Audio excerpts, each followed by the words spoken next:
Geico. By AT&T, rethink possible. By Frostburg Coors Light, the world's most refreshing beer. By PPG Pittsburgh Paints, trusted by generations of painters and homeowners for over 100 years. Nobody knows paint like PPG Pittsburgh Paints. By the world-famous McFadden's, now open at Citi Field.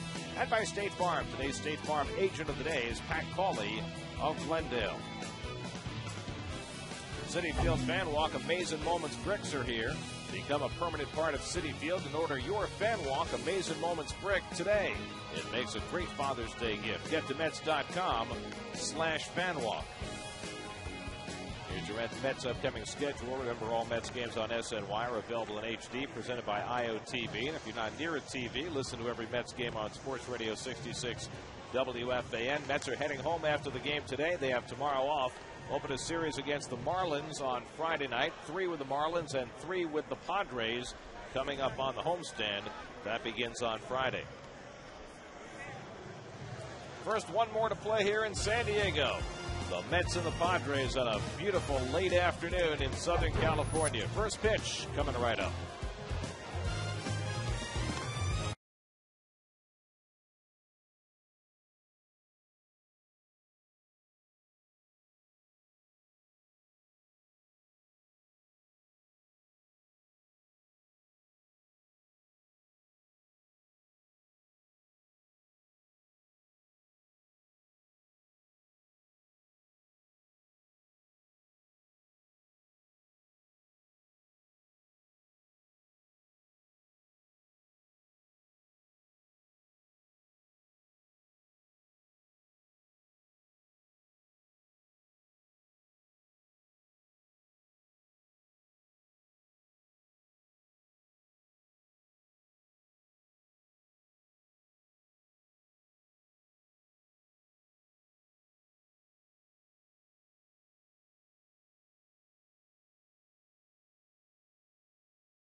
The 2010 All-Star Game in Anaheim. Help send your favorite Mets to this year's All-Star Game by voting up to 25 times at Mets.com. Vote early, vote often, and vote Mets. Vote today at Mets.com. Here's your Geico Mets starting lineup. A little different look with Angel Pagan in the 2-hole for the first time this year. He hit second on 2 occasions last year. Luis Castillo unable to go today with the bruised foot. Mets will take a look at that tomorrow and consider putting him on the DL. So Alex Cora gets a start against the lefty. David Wright gets another start against the lefty, and that can only be a good thing, with David hitting .419 against southpaws this year. This particular lefty, the former Michigan quarterback, Clayton Richard. Clayton Colby Richard, 4-3 of the season, but could be much better. They've blown 3 of his leads late in games. He has been outstanding for them. You see the hits to innings pitched and double the strikeouts over the walks. Jose Reyes to lead things off. Jose had a 9-game hitting streak stopped last night when he went 0 for 5. He's 1 for 8 in the series and takes the first pitch from Richard for ball 1. It'll be Reyes, then Angel Pagan, and Jason Bay. So a little different first inning look for the Mets in this game. There's a strike, 1-1. Richard likes to work very, very fast. Now waiting for that play to be called in from the sidelines. Where did he get that from? Well, he was a teammate of Mark Burley. Mark Burley, the left-hander of Chicago White Sox, who routinely pitches 2-hour games, instructed the young left-hander. Reyes fouls one down the right side. Richard at Michigan competed for the starting quarterback job with Chad Henne, lost, and decided to concentrate on baseball. Good move. It's a big kid, 6'5", 240. Big for a quarterback. In for a call, strike 3. 94-mile-an-hour fastball gets Reyes looking for the first out of the game. Well, Richard is a little different than the pitcher they faced last night, LeBlanc, who's more of a guy, a lot more changeups. Richard's got real good stuff and good sinks. Salazar starting in left field today. Hairston and Denorfia. Headley, Hairston Jr., Eckstein, and Gonzalez, and Hundley behind the plate. Hairston, of course, that's Scott Hairston, who just came off the disabled list today.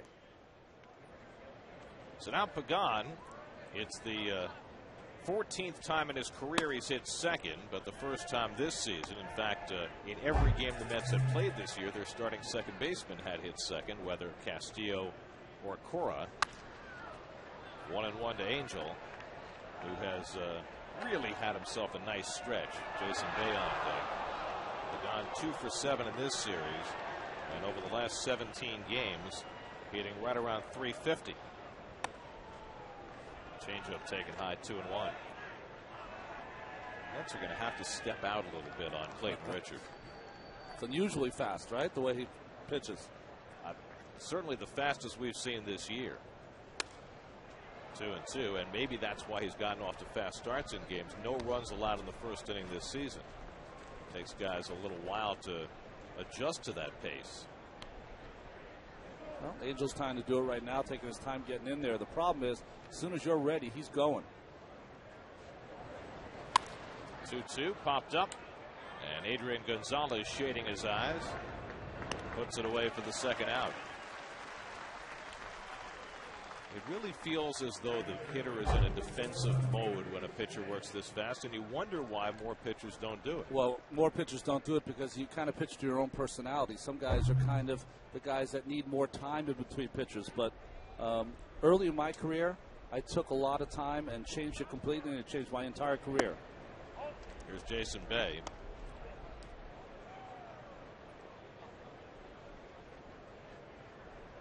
Bay 1 for 8 in the series. And a fastball by him, 1-1. Jason at 286, but struggling right now. 1 for his last 15 with 7 strikeouts in that 15 at-bat span. And Richard ahead of him, 1-2. One of the ways you can do it to quicken yourself up, a lot of pitchers, they'll have a sign for a sinker and a sign for a cutter or a four-seamer. Eliminate that. The catcher just can call whatever, and you throw. Just put a one down and throw whichever one's comfortable. Bay drives one to left center. That's in for a hit. Cut off nicely by Salazar to hold Bay to a 2-out single. So Bay hit it hard, and Salazar did very well to keep that ball from going up the gap. Well, this is a BB. Supposed to be inside from Richard, and Salazar with that great hustle. Picked the right route, got to it, and good throw into second base. So Bay is aboard at first with 2 down, and now Ike Davis,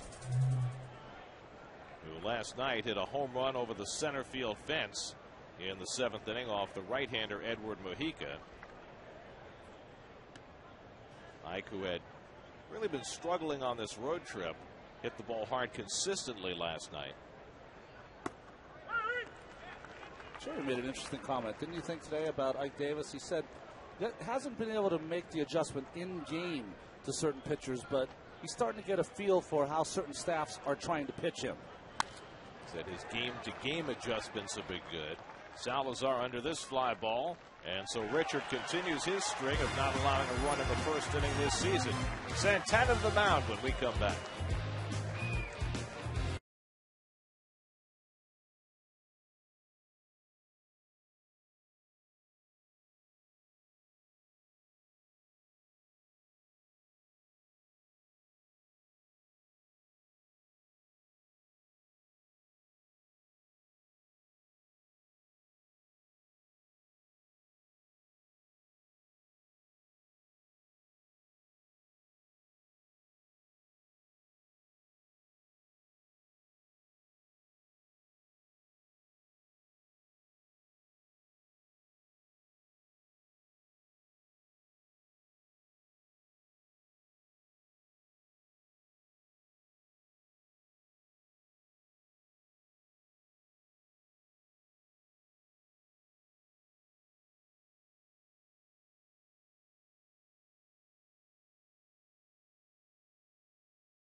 tradition. The Tin Fish just steps from Petco Park. Had a great lunch there yesterday. I'll have the 2 mahi tacos, please. Great heaping portions of fish. Can't beat it. Here's the starting lineup for the Padres. Scott Hairston back in the lineup off the disabled list today, giving the Padres a 2 Hairston look. Headley and Hundley in the middle. They've both been hot. Jerry Hairston Jr. leads off against Johan Santana and takes up and away for ball 1. Santana's faced 40 hitters in the first inning. Only 7 hits allowed. That's a 175 batting average. And even more important, with runners in scoring position, opposing hitters are hitting 157 off Santana. He has been completely dominant his last 4 starts, pitching to a 0.91 ERA. The only problem he's had is run support. And the team has lost his last 3 no decisions also. Hairston hit the grand slam in the second inning of game 1 of this series. Took an 0 for last night, hitting at 242 for the year. Playing shortstop every day right now with Everett Cabrera, the regular shortstop, on the disabled list. David Eckstein on deck, and then Adrian Gonzalez for the Padres, who sit in first place in the National League West, a game ahead of the Dodgers as the day begins. Dodgers are in the 12th inning with Arizona in a scoreless game just inside to Hairston, and it's 3-1. Santana's walked only 19 batters in 71 innings. And you see just what he's done his last 4 starts. He has been spectacular. 3-2 to Hairston. You know the note that we used in the opening today that the Mets haven't won back-to-back games since July of last year against Houston? I shared that with a couple of the writers. No one could believe it. Well, the Mets have played 54 road games since they've won back-to-back on the road. Ripped, foul. It goes back to July of last year in Houston. It's the longest stretch for the Mets going without back-to-back road wins since 1963-1964. Mets are the only team without back-to-back road wins in the majors this season. 3-2, up high and away, ball 4, and so Santana very uncharacteristically walks the first man to face him.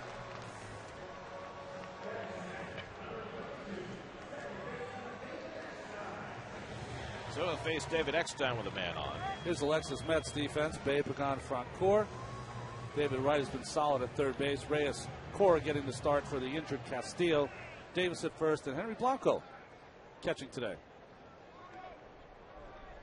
So here's Eckstein, who had a couple of doubles in the game last night, including one in the 9th inning off Frankie Rodriguez that made the Mets sweat a bit. And a fastball for a strike. Eckstein hitting at 289.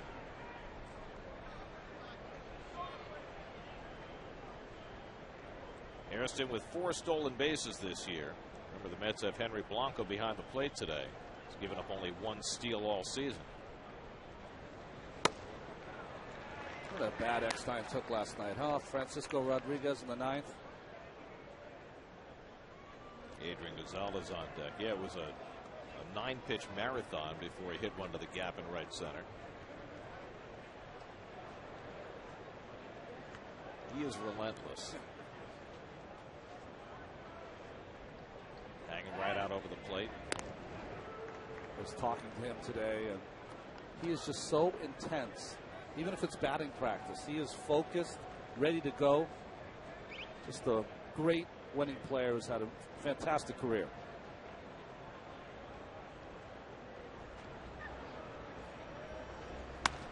Eckstein cracks one to center, and Pagan, playing shallow, is there.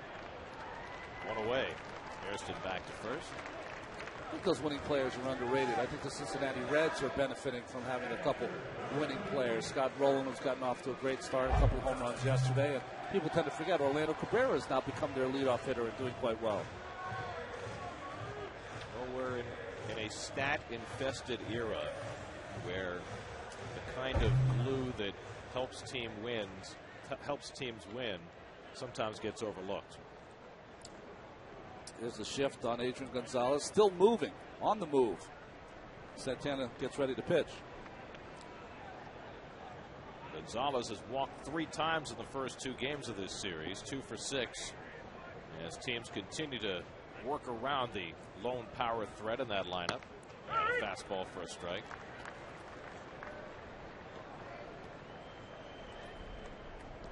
Well, you see Cora right here where he's playing. He's not playing out in the outfield. Why? Because you want a chance of a hard ground ball to turn two. David Wright, in his position, playing the shortstop, will be the guy that will turn it if there's a ground ball to Cora.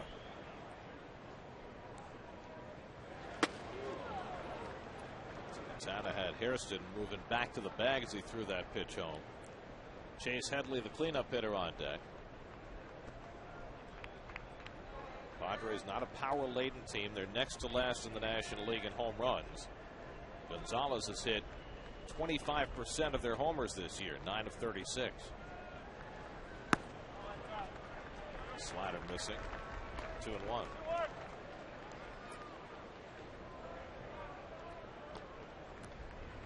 Well, as we've seen in some day games with Santana, if you're going to get him, you get him early. Shaking off some of the cobwebs here early against these Padres. It's sort of a day game. That's right. Beginning at 3:30 local time. It's a night game in New York. That's right. Good changeup, and it's 2-2 to Gonzalez. Well, that's what great pitchers have the ability to do. When they do get behind in the count, they're able to counter with their secondary pitches for strikes.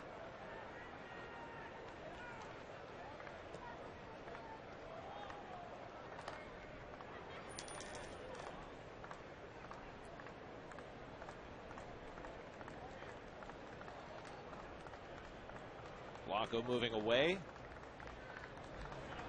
2-2. Line the other way. Day goes over to cut it off. Racing for third is Hairston. The throw goes to second. And so Adrian Gonzalez going to the opposite field. And the Padres have first and third and one out. Well, smart hitting by Gonzalez. He knows that he's very rarely going to get anything on the inside part of the plate to pull for any power. So last night's game, he had to hit the left field, and now another hit here off Santana. Really instructive when you look at Gonzalez's numbers against lefties. He hasn't hit a home run against a lefty this year, but he came into the day hitting .310, so his approach is a little different against left-handers. Yeah, let me correct that. He didn't get a base hit, but he hit a line drive to left field last night. So here's Chase Headley, 5 for 9 in this series, including a home run, and has a home run in his career against Santana. And he takes a fastball for a strike. So a big opening moment for the San Diego Padres, trying to crack through against Santana. The Padres, despite their 18-run outburst 2 nights ago, still 12th in the league in runs scored. They rely on good pitching, good defense, and winning a lot of close games with their bullpen. 1-1 to Headley. Headley leads the Padres, grounding into 6 double plays so far this year. Nick Hundley, who is scorching hot, waiting on deck. So this is a huge batter for Santana. Headley came into this series struggling as a right-hand batter. He's a switch hitter, but he has swung the bat well right-handed in these 2 games. 2-1. Very much like the start that Santana had in Philadelphia. These Padre hitters so far laying off that changeup, especially the right-handed hitters. See there when Johan's done with his back to the wall, 157 with runners in scoring position. So he's come up big when he's had to. Doesn't get a lot of ground ball double plays, but he could sure use one right now.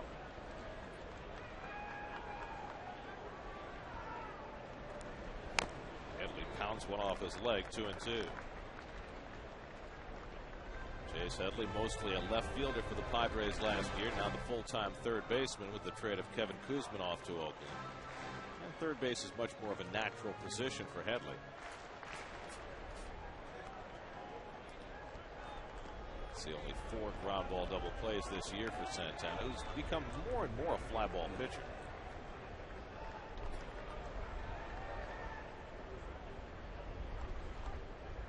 Blanco setting up inside. 3-2 now to Headley. Santana just missing with his changeup, just missing with his fastball in. Blanco's going to head to the mound before they throw the 3-2 pitch to Headley. You got Adrian Gonzalez, a slow runner at first base.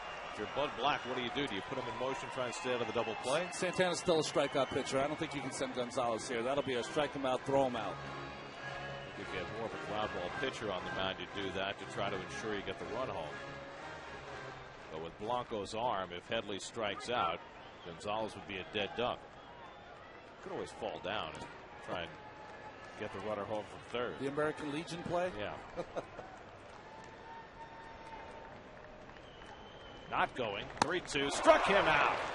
That's a good call by Bud Black.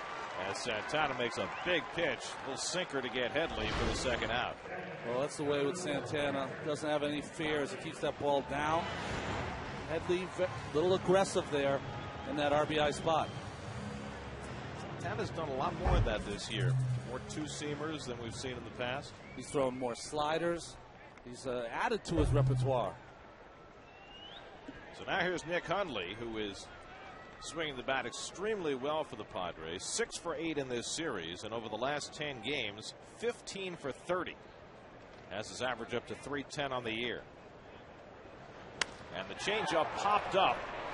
Wright retreating. Reyes with the angle, and Wright stays with it to make the play.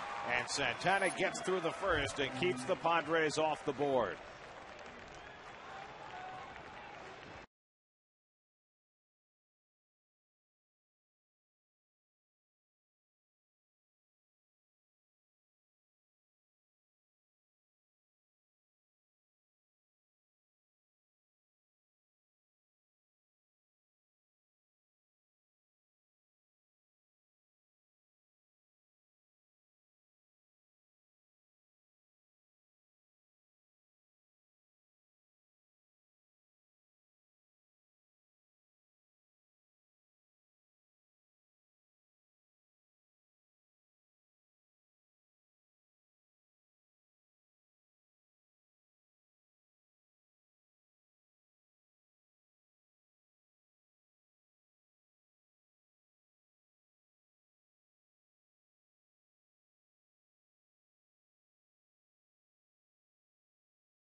Go. And action in the ballpark.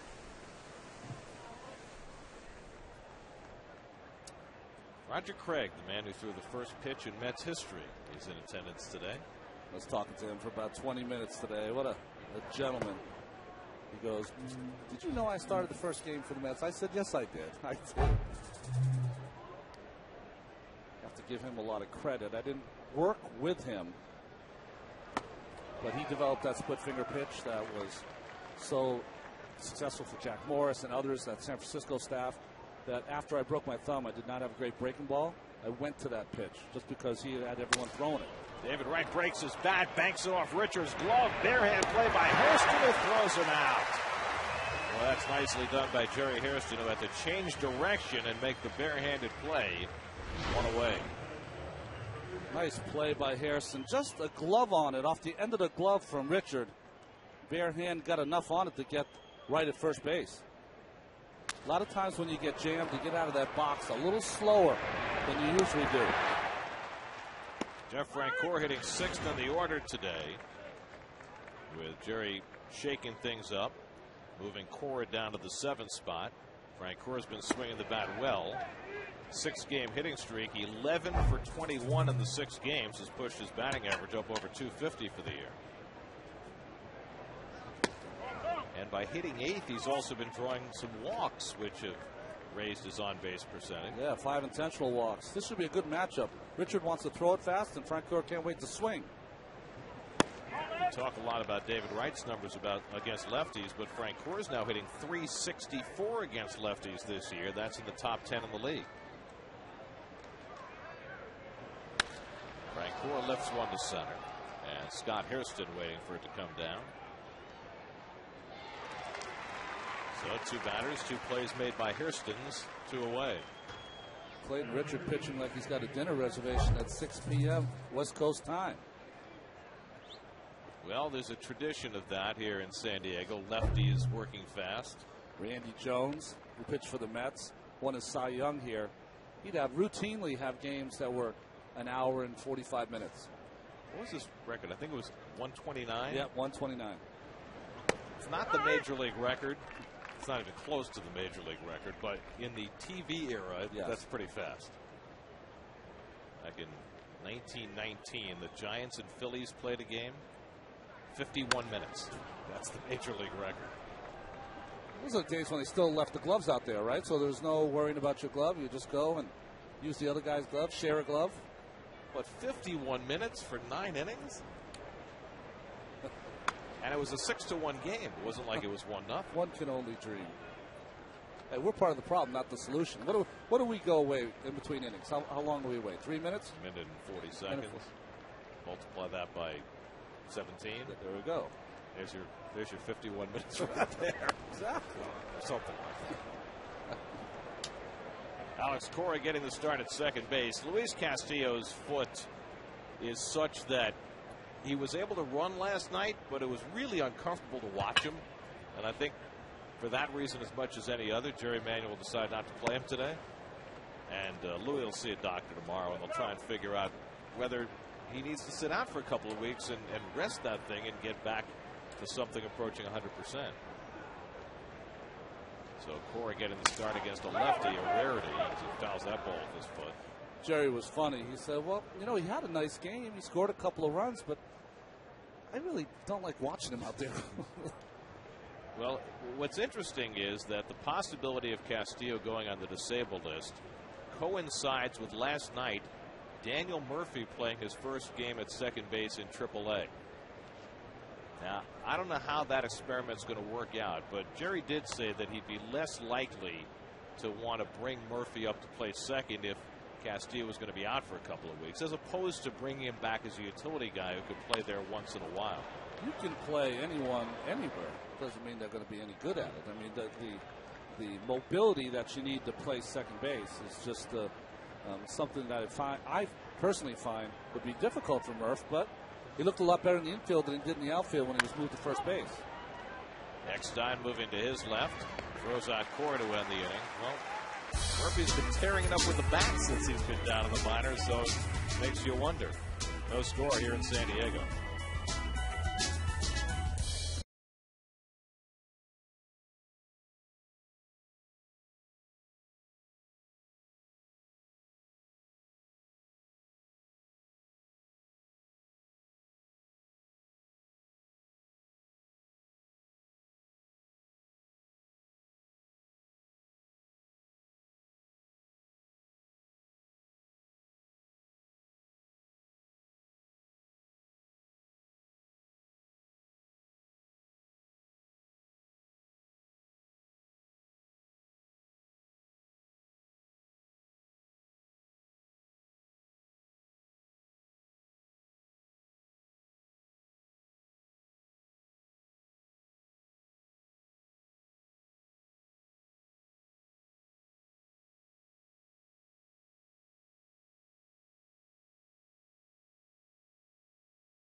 Scott Hairston leads off the home second inning for San Diego, exchanging pleasantries with Henry Blanco. He was his teammate here in San Diego last year.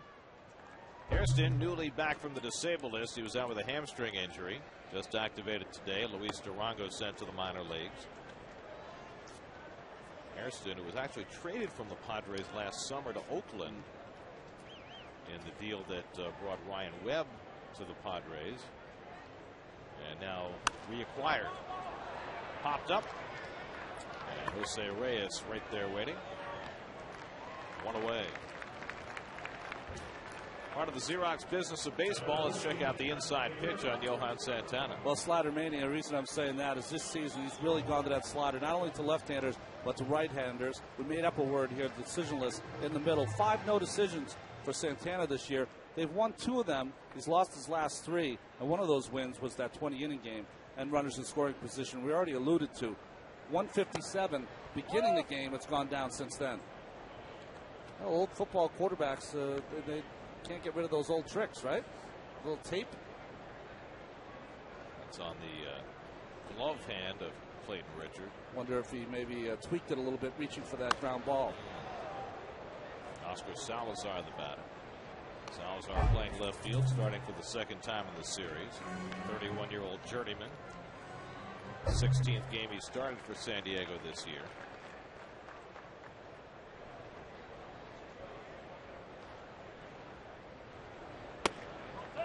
Changeup sitting high, 2-1.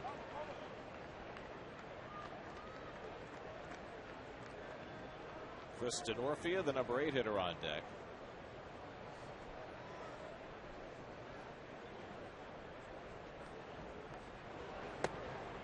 And Santana behind on Salazar, 3-1.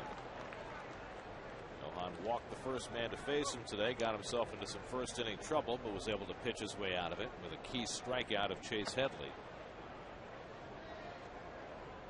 Something you don't usually see. Santana now in the second inning. That's his 3rd 3-ball count. He's usually much more efficient than that.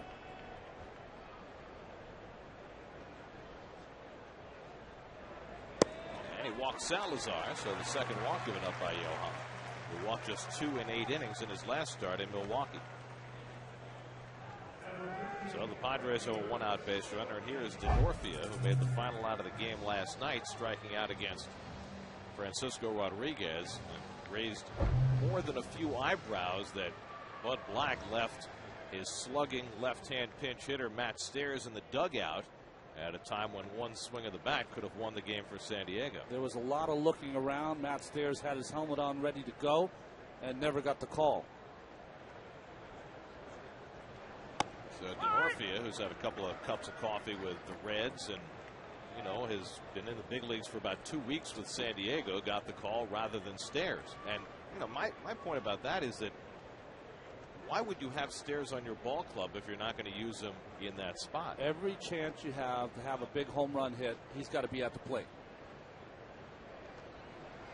And the funny thing about it is that Buddy had even saved him earlier in the game. Remember, he was out on deck, but when it became a 2-out, nobody on situation down by 3 runs, he figured, well, that's not the time for Stairs, so he pulled him back. Went to Durango, who got a base hit, chopping one over David Wright's head. But other than the 3, 4, 5 hitters, I don't think anyone on this lineup is averse to having Stairs hit for them.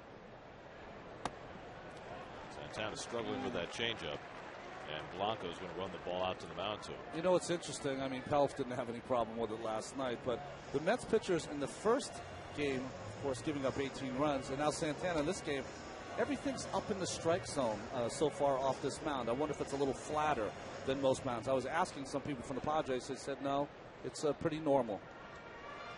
Pelf was up in the strike zone, too, but he made the adjustment in the middle innings. Of course, the Southern California mounds are known for the downhill plane, right, like at Dodger Stadium. I know you don't know anything about that. No, it's true.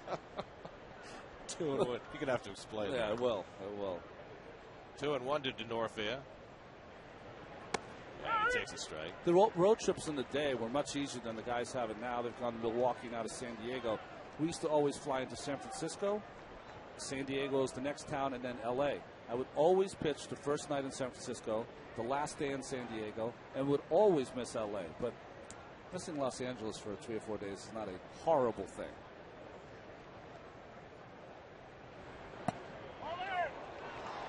missed, and it's 3-2. Well, the only thing about it is that most pitchers will tell you that pitching off the Dodger Stadium mound makes you feel like a king. You feel like you throw 5 miles an hour faster.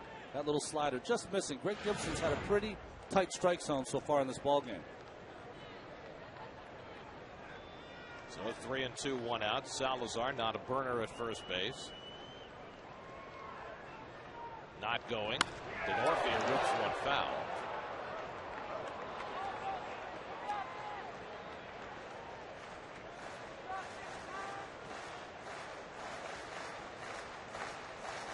Pitcher Clayton Richard on deck.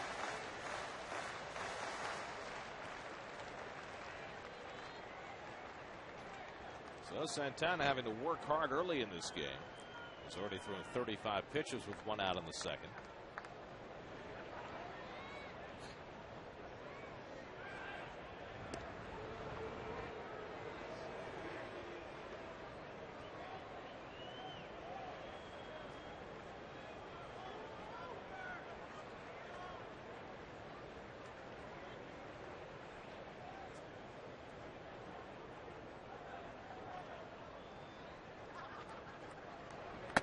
Changeup misses badly. So back-to-back walks issued to the 7 and 8 hitters, and Santana not quite himself. Yeah, I wouldn't recommend it too much with Santana. He usually can police himself, but good time to go talk to him. He's really getting underneath his changeup. But what does that mean? Is that you got to get on top of every single pitch you throw. He's just pushing the ball up there instead of snapping through it. And is that just a matter of adjusting mechanics? Yeah, I think he's a little out of sorts, and he's got to be reminded here by Dan to try to stand tall. Although Johan is, 5'11", 6 feet tall, whatever the height he is, he pitches like a much taller man because he stays very tall and kind of falls over that front leg. Occasionally, he pitches to his height, which means he gets under the baseball. Very rare.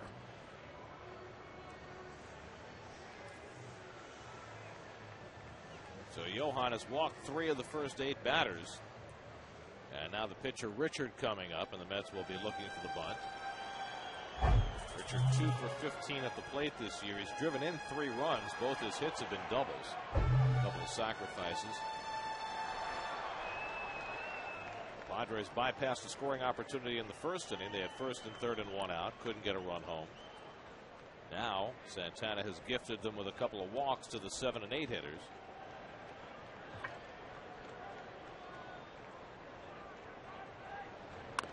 Richard gets it down. Santana looking to third, gets the out there.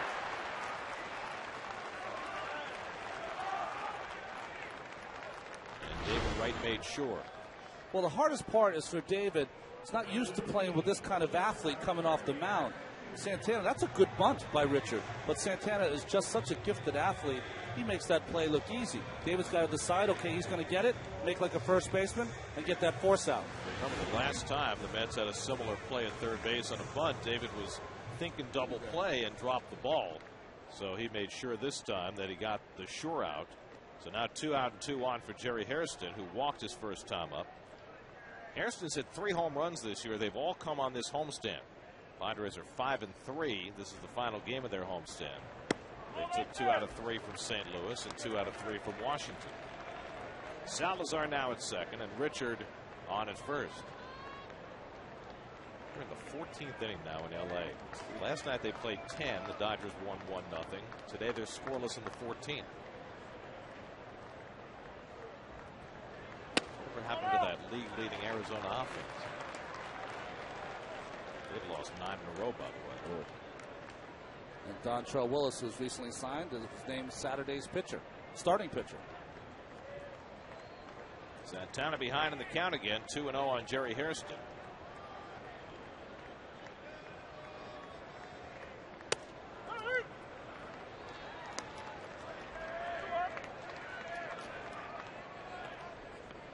Eckstein would be next.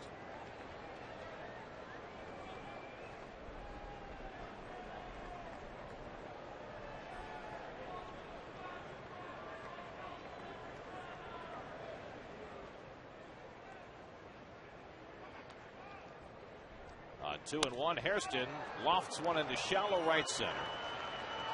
And both outfielders calling, and Pagan just barely secures it after he and Frank Core were both calling for it. Angel tentative, but somehow held on.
Third inning in San Diego. Henry Blanco about to lead off for New York. Let's check in with Kevin Burkhardt with a special guest. Yeah, we are here. We showed him on camera before, guys. Roger Craig is nice enough to come and join me and talk a little bit and checking out the game today. And Roger, you told me you're just, enjoying life in San Diego, playing a little golf. But let me ask you, you mentioned it before. I mean, you take the ball for this Mets franchise. Was there a little pressure? I mean, to start a franchise, you get game one in the franchise history as Blanco pops it up. What was that like? Spring training was a lot of fun with Casey. He was really a different guy. I loved him, and we had a lot of fun. Had a decent spring, and we had a lot of rejects on that team, which I'll never. We played at Houston, and we walked on the playing field, and Dick Farrell, they just came out of the dugout at the same time, the Houston Colts, and he said, "Look at this, 25 rejects on the same Major League Ball Club, same Major League team." But no, that game was, I don't remember. They say that I balked the first run in, I might have. I don't know. I know we got beat bad, but it was fun to be able to pitch the first game the Mets ever played. I pitched the last game the Brooklyn Dodgers ever played. So a little symmetry there, as we watch Johan Santana hits, and that one goes foul. We were talking about some of the guys you like to watch. Let's talk pitching in developing that splitter. How did it come about? How did you start, playing around with that, and how did you develop? When I was pitching, they never had us. They had, guys like Elroy Face and Lenny McDaniel and a few other guys had a fork ball, and then people say the split finger and a fork ball are the same, but they're different because I've had guys can throw a split finger 90 miles an hour. Fork ball is a lot more off-speed pitch. But the way I came by, I had a baseball school here in San Diego, and I was teaching college and high school kids, 17, 18, 19 years old. They wanted an off-speed pitch, and I just showed them how to, just split your fingers apart and throw your fastball. It's that simple. And I found an easier way to teach it. I didn't invent it. The late pitching coach for the Cubs, I can't think of his name, not Byrne. But anyway, Bruce Sutter had the best one that I've ever seen. But I had some pitchers that had some good ones. Roger, who learned it as Santana pops out 2 away now for Reyes? Who learned it the quickest? Who of everybody you taught in all of your years managing it as a pitching coach, who picked it up the fastest? Oh, gosh. There a lot of guys that picked it up. They picked it up in one day. Jack March, it took a while before. He picked it up fast, but he wouldn't throw it. He was kind of stubborn, and finally I got him to throw it. He was throwing that blooper for a change-up, and I got him to throw it one time against Baltimore, and he struck out, I think, 10 men in the first 6-7 innings. But Jack Marsh, Mike Scott had a good one. It took me a long time to teach him. He came out here during the wintertime, and I worked with him, and he was about ready to quit. And finally, I said, "No, you got one coming. Just keep throwing it."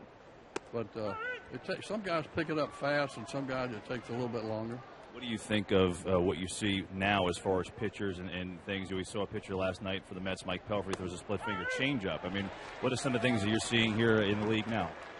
Well, I see a lot of pitchers throwing. You know, I taught every pitch, and I taught the changeup also too. But I got more recognition from throwing the split finger. But a lot of guys are like Santana's got a great changeup. The kid pitching against him, Richards, got an almost identical type changeup.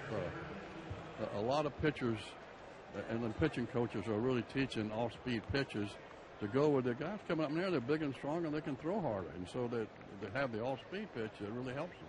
Roger, it's a pleasure to catch up with you. I'll let you go and enjoy the rest of this game. Thanks for the time, okay? Yeah, I just want to say hello to all of my fans back there, because I have a lot of friends and a lot of fans back in New York. You know, I was there in Brooklyn and with the Mets, so it was a lot of fun. Maybe a little symmetry, guys. Dodgers, Mets, Giants, it kind of all makes sense, doesn't it? Let's go back to you. Well, I want to clarify something that Roger mentioned there. The legend that the first run that the Mets ever allowed came on a balk. That's actually not true. Okay. There was a balk that Roger committed in that first inning in St. Louis, but the first run was actually driven in by Stan Musial on a base hit. And then the batter after Musial was Ken Boyer, and during that at bat, Roger committed a balk. But the reason why there is a legend that the first run the Mets ever gave up was on a balk is because when they did the Miracle Mets record following the 1969 season, they had recreated calls from the early days of the Mets, and there's actually a recreated call which was inaccurate that had the first run in Mets history being allowed in the balk. That's actually not true. Wow. So the legend got perpetuated, but it kind of fit with the motif of the 25 rejects. The bumbling. Right. I mean, on their way to their first game in St. Louis, it is true that a group of Mets, as Pagan gets screwed into the ground, that the group of about 10 Mets got trapped in a hotel elevator and almost didn't make it to the game. That is true. That would have been a better record, or on the record. Well, they went 40 and 120 that year. It was on merit. But Roger was an established pitcher, and there's a reason why he was the opening day starter. And a reason for you folks at home that might not understand it, because we haven't seen a expansion team in a long time. And every time an expansion team comes around, there are teams in baseball that leave people off their roster. And that's who these teams can claim. So Roger was one of those. Well, it's also changed a lot since the Mets came into the league, because there was no free agency then. Now teams can not only take players in the expansion draft, but they can sign free agents. Reyes runs. The throw by Hundley on the money, but it banks away, and Reyes is safe with Eckstein on top of him. Stolen base number 13 for Reyes. Little high slider here. Hundley with a quick release, accurate throw, but Eckstein could not catch the ball and apply the tag at the same time. That ball hit Reyes in the helmet? Looked like it hit him in the helmet after it hit the glove, I believe, of Eckstein, but maybe not. Looked like Eckstein took his eye off the ball a little. See? Hard to tell. Reyes a little bit slow getting up, but he's okay. So 1-2 the counts of Pagan as the Mets try and scratch the first run home. Angel popped up to first base his first trip. Fastball inside, 2-2. No, it hit the glove of Eckstein and then bounced away. And then Reyes' head hit the knee of Eckstein. There you go. And that's why he was shaking a little bit.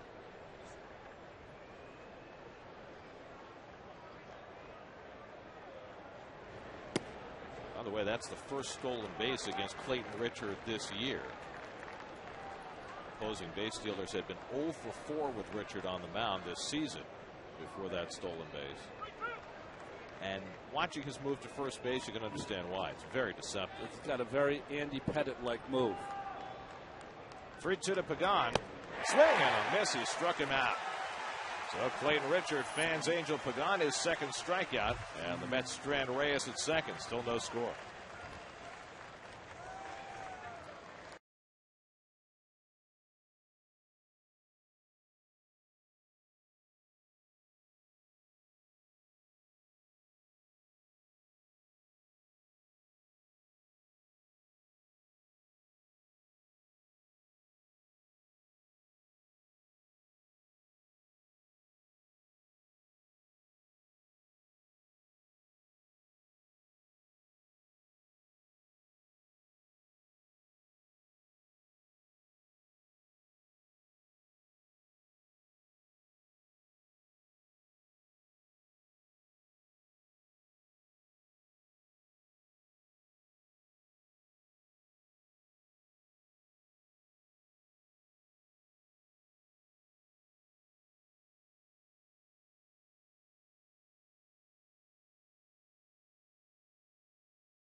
In San Diego, one of the many military vessels that grace the harbor here, the USS Midway. David Eckstein leads off in the home third inning and takes a strike from Santana. Eckstein fly to center his first time up.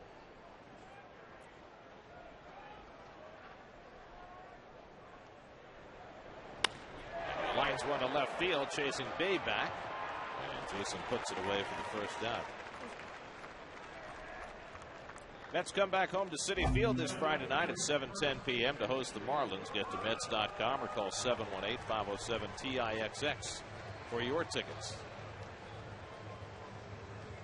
Here's Adrian Gonzalez, who has the only San Diego hit, single to left in the first.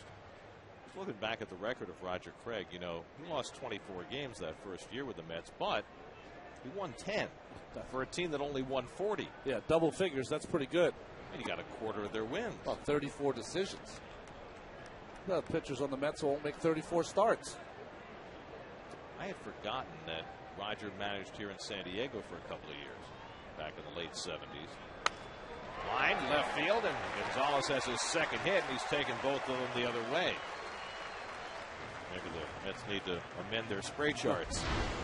Little slider here from Santana. Nice pitch on the corner. And just the end, off the end of the bat from Gonzalez. So 1 out and 1 on.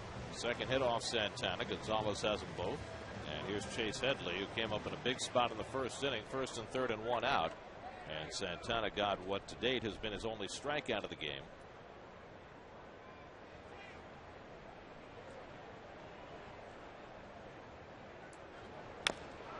Headley fouls one straight down. So if he made a cheer in the late 70s, who was on that team? Winfield and Smith on that team?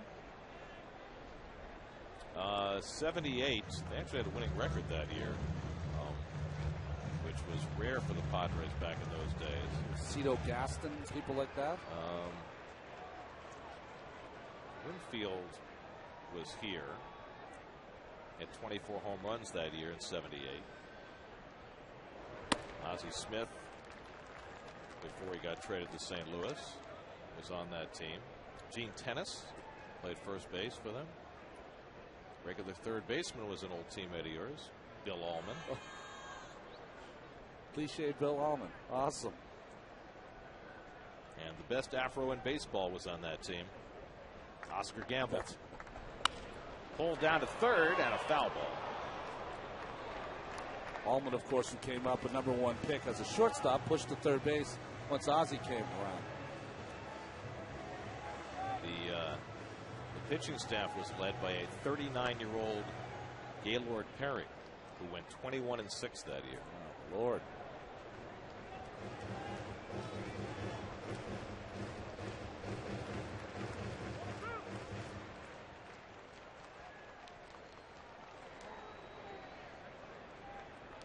Randy Jones was on that team. Bob Ochinko, remember him? Yep, left-hander, right?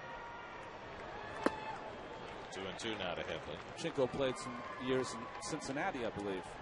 And Raleigh Fingers was on that team. Saved 37 games that year.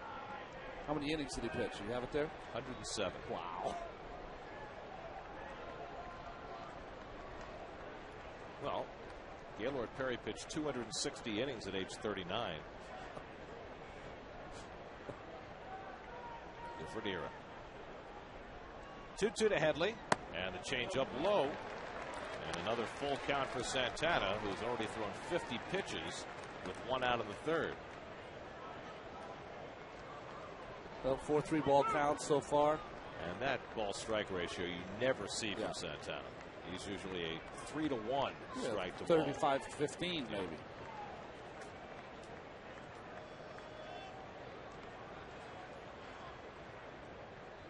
Three and 2 and 1 out. Gonzalez not running, and that one skips in for ball 4. So Santana all over the place this afternoon. Issues his 4th walk. Dan Worthen's going to come out again. This is very unusual. Very rarely see Dan Worthen come out in the Santana start because he trusts Santana to fix any problems that he has by himself. But obviously Santana on a 3-2 pitch pitches that badly is out of sorts. Now, if you got a pitch which is clearly at the front of your repertoire and it's not working on a particular day, what's the game plan? Well, I think what Johan could do right now, what I'm seeing, is that this team is being very disciplined in not swinging at the changeup. So what he's got to do is either throw a changeup for a strike instead of trying to bounce that one, or go to plan B. Maybe throw a lot more fastballs, throw some more sliders. Well, through 70 starts in his Mets career, Santana right up there with the greats in Mets history. But having himself a difficult time of it this afternoon. 44 and 13, that's pretty good. Yeah, he was pretty good. Of course, when you go 24 and 4 your second season. It's a good start. Nick Hundley fouled out his first time up, and it takes a fastball for a strike. Hundley, the hottest hitter in the Padres lineup right now.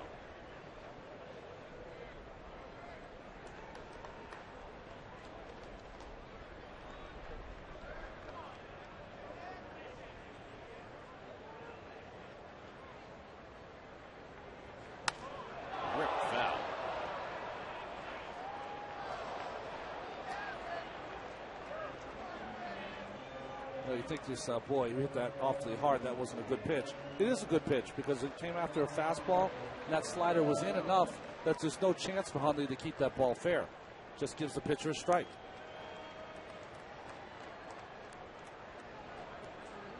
So for a rare time today, Santana ahead on the count with Scott Hairston on deck. 0-2 to Hundley. Foul back.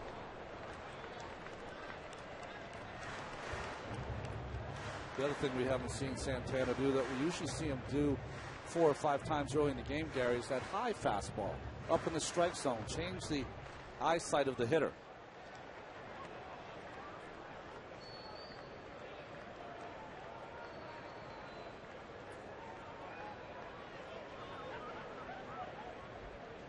Again, the 0-2. Punched foul. Well, the Dodgers won another one, walk-off fashion, 3rd straight day. Garrett Anderson, the game-winning hit in the bottom of the 14th inning, handing the Diamondbacks their 10th straight loss. I guess changing managers didn't really work over there. So, let's see. They won on a walk-off balk. Then Kemp hit a home run in the 10th inning last night to win 1-0, and now they win in 14, 1-0 this afternoon. 0-2 to Nick Hundley. Shallow center. Pagan started back. Now Frank Court trying to help out. Comes in to grab it. Throw behind the runner. And getting back is Gonzalez. Well, Pagan was very confused on that ball and broke back, and Frank Court was the only guy who could have caught it. Well, that's why when the ball goes up in the air, even if it's maybe not your ball, you always go out and try to get it just in case the other outfielder did not see it. Pagan misjudged it. Frank Court picked him up. Well, in the last inning, they came together on a ball in right center field, and both called for it. You see Gonzalez, he wasn't sure because the outfielders weren't sure. You know, shallow right center in this ballpark holds nightmare memories for Met fans because it was right here in that part of the ballpark that Mike Cameron and Carlos Beltran in 2005 went head-to-head. Swing and a miss. Good changeup there by Santana to start Scott Hairston. I mean, that was a case of, you know, a guy playing right field in Cameron who thought like a center fielder, and they both went like missiles toward the ball, and it was gruesome. Cameron got the worst of it. He was out the rest of that season. Beltran somehow came back a week later. 1-1 to Hairston. And nobody who was here will ever forget it.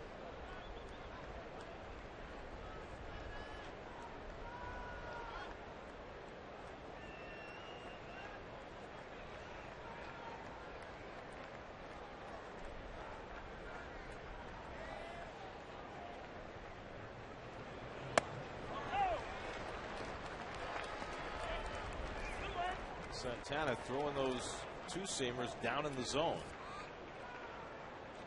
He's looking like a different kind of pitcher today. Yeah, he can't. He just can't zone it in so far. But usually the good ones, if he can kind of last through these hiccups here early in the game, can always find it later. 2-1 to Hairston. Little dribbler. A ton of spin on it.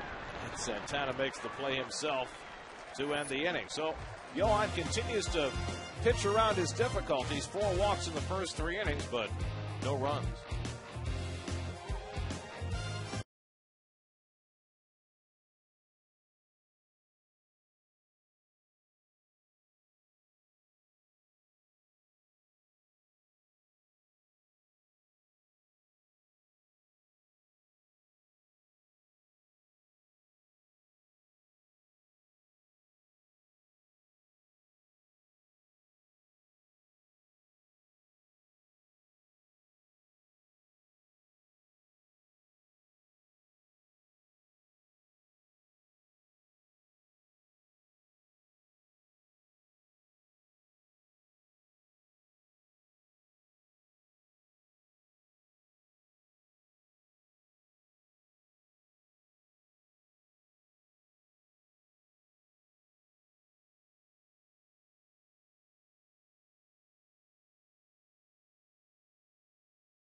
Jason Bay leads off the 4th inning against Clayton Richard and takes ball 1. Bay has the only Met hit, a single to left center in the 1st inning.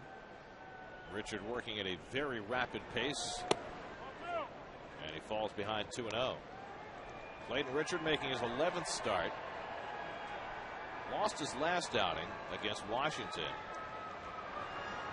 But he went 7 innings in that game against the Nats and threw only 74 pitches. He was hurt by a couple of home run balls, especially the 3-run home run by someone, Jason Willingham. Nice to know that Willingham hits against other teams, too. Well, Santana's certainly well acquainted with Josh Willingham, who had a grand slam against him earlier this year. I say Jason, Josh Willingham. And now base stepping out, and this is something the Mets have got to start doing against Richard. And it's ripped. Base hit. And Bay is 2 for 2. So Bay got the count in his favor. Has his second hit of the day, and the Mets have a leadoff man on for the first time. And Ike Davis coming up. What's the protocol when a pitcher is working fast in terms of allowing a hitter to get settled in the box? When does it become a quick pitch? Well, in whose view? The hitter? It becomes you want to have the guy as a pitcher. You want the guy to have at least about a half a second, and then you start to go. To be in motion while the guy still has his hand up or still bringing the bat up is quick pitching the guy. You know, with Rick Peterson, when he was with the Mets, he would get Chad Bradford and some of his pitchers to try to quick pitch as relievers. Pedro Feliciano would do that sometimes. You know, it's become a habit for Derek Jeter to hold his hand out as he gets himself settled in the batter's box, hold that right hand back toward the umpire. Does that have any effect on slowing down a pitcher? It can. It just depends if the umpire is going to give you how much time he's going to give you. And, you know, Derek gets as much as he wants. Did you see what happened in last night's game in Toronto? Carlos Pena was up, and he told the umpire he wanted the timeout. Angel Hernandez did not give it to him, and Kevin Gregg struck him out. And then Pena got thrown out, Madden got thrown out. Well, the funniest part of that whole thing was that Madden came out to protest with Hernandez, and then he went to Joe West, the crew chief, as if to say, this is your fault for making the game get sped up by the comments that he had made. I thought that was the funniest part of the whole thing. But Madden's point was, look, I respect the speed-up rules, but it's the 9th inning. You know, it's a big part of the game, trying to recover. I think one of the other things you can do, too, is don't linger too long outside the box. Try to stay in the box, and that way, especially from the stretch, you'll have plenty of time. 0-2 to Ike. And the slider away.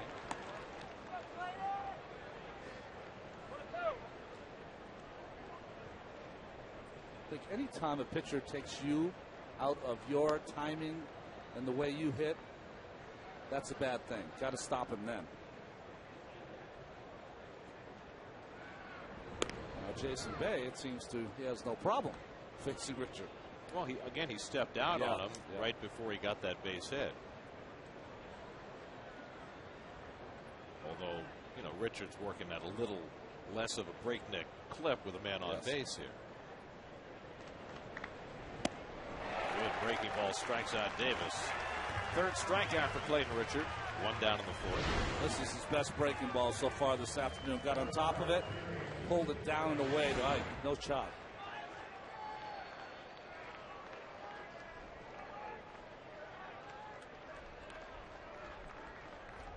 You know, Gary, you and I have commented that the pitcher last night, Wade LeBlanc, had really no chance of getting David out, but Richard does throw a little harder than LeBlanc. Well, we've seen him up to 94 miles an hour this afternoon, or this evening, depending what time zone you're in. This is very confusing, this 3:30 Pacific time start. I mean, it's still sunny here. Well, you can see in left field a little bit, and shadows are going to play a part later in the game.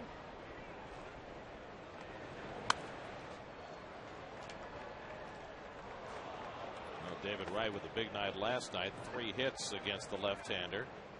Now second in the National League against left-handed pitching. The Mets as a team are hitting .295 against lefties, which is the best in the National League. In fact, their batting average against lefties is 55 points higher than their batting average against righties. Well, David's hitting .419 coming into the game against left-handers, .224 against right-handers. Well, this lefty's ahead of him 0-2.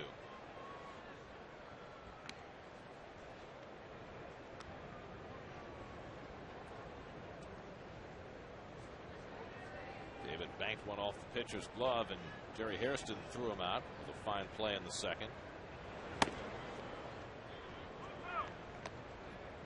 95 from Richard, his hardest of the night. That's the career numbers for David against lefties and righties. That's slugging percentage over 600 against left-handers. Bay runs, the pitch high. Hundley's throw is high, and Bay has a stolen base. So Richard, who had not given up a stolen base this season, has yielded 2 in the last 2 innings. Bay's 8th of the year. I know what they're doing. They have a little key to Richard. Every time he tries the quick pitch to the plate, they know he's going to the plate. So when he quick pitches, they take off. 2 for 2.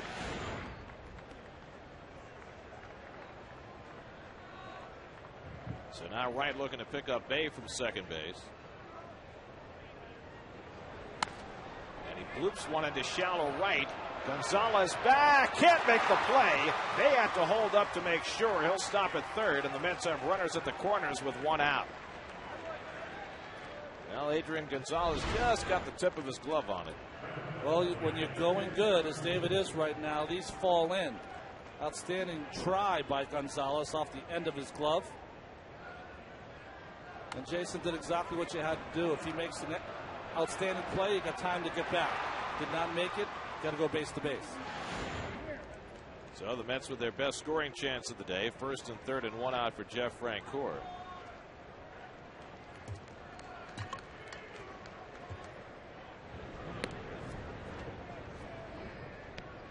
Francoeur flied to center his first time up. 11 hits in his last 22 at bats. And he hits a base hit into right field. And the Mets have the first run of the game. Bay in to score. Jeff Francoeur with an RBI single. He's now hit in 7 straight games, and the Mets lead 1-0. Boy, it's a pretty simple formula for Jeff Francoeur, isn't it? Just continue to stay on the baseball and hit it the other way, especially in RBI situations. Big gap between the second baseman Eckstein and Gonzalez, and he hit that gap.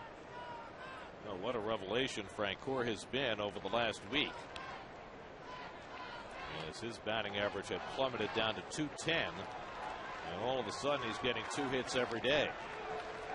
So a run is in, 2 aboard for Alex Cora, who grounded out his first trip, taking all the way a call strike. Certainly not a situation that calls for a bunt. Alex hitting 7th in the order. Actually is hit better against lefties than against righties, but rarely gets to start against a left-hander. But with Luis Castillo hobbled right now, Cora getting the call today. That's at just 1 hit over the first 3 innings. They've got 3 hits here in the 4th. And Richard ahead 0-2. And he wants a conversation with Nick Hundley. Usually they have to change the signs.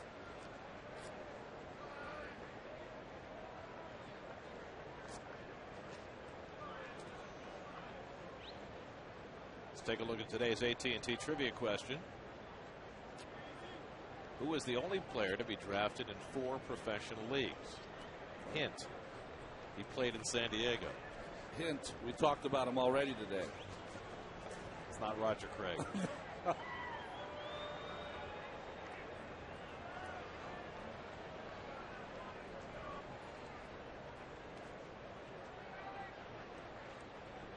all of a sudden the pace has slowed for Clayton Richard.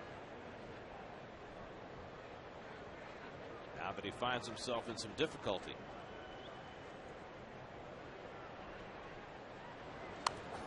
Morris stays in the at-bat.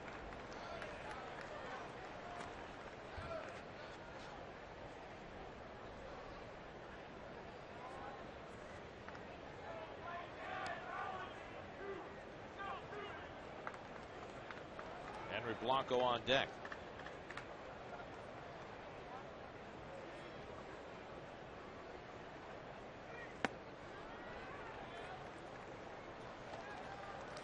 One and 2 to Cora.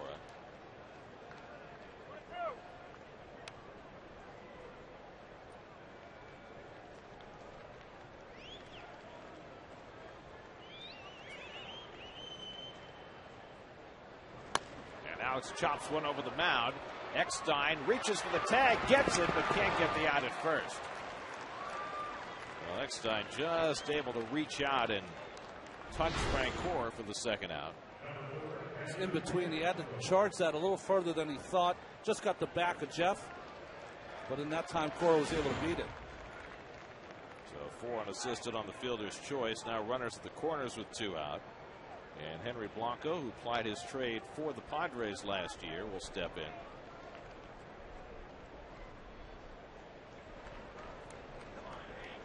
Henry's been swinging the bat extremely well lately. Popped up to short his first time up today. But Blanco, over the last 12 games that he started, hitting .378. An unexpected offensive boost from the Mets backup catcher. I don't think the Mets could have asked for or hoped for anything more than they've gotten from their catchers over the first third of the season.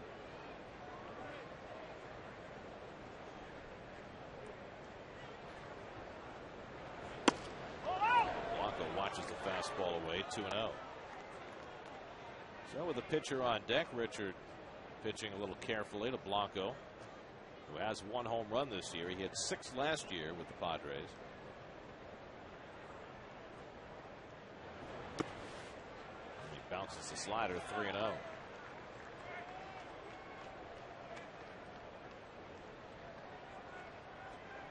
Mets have scored here in the 4th to grab a 1-0 lead.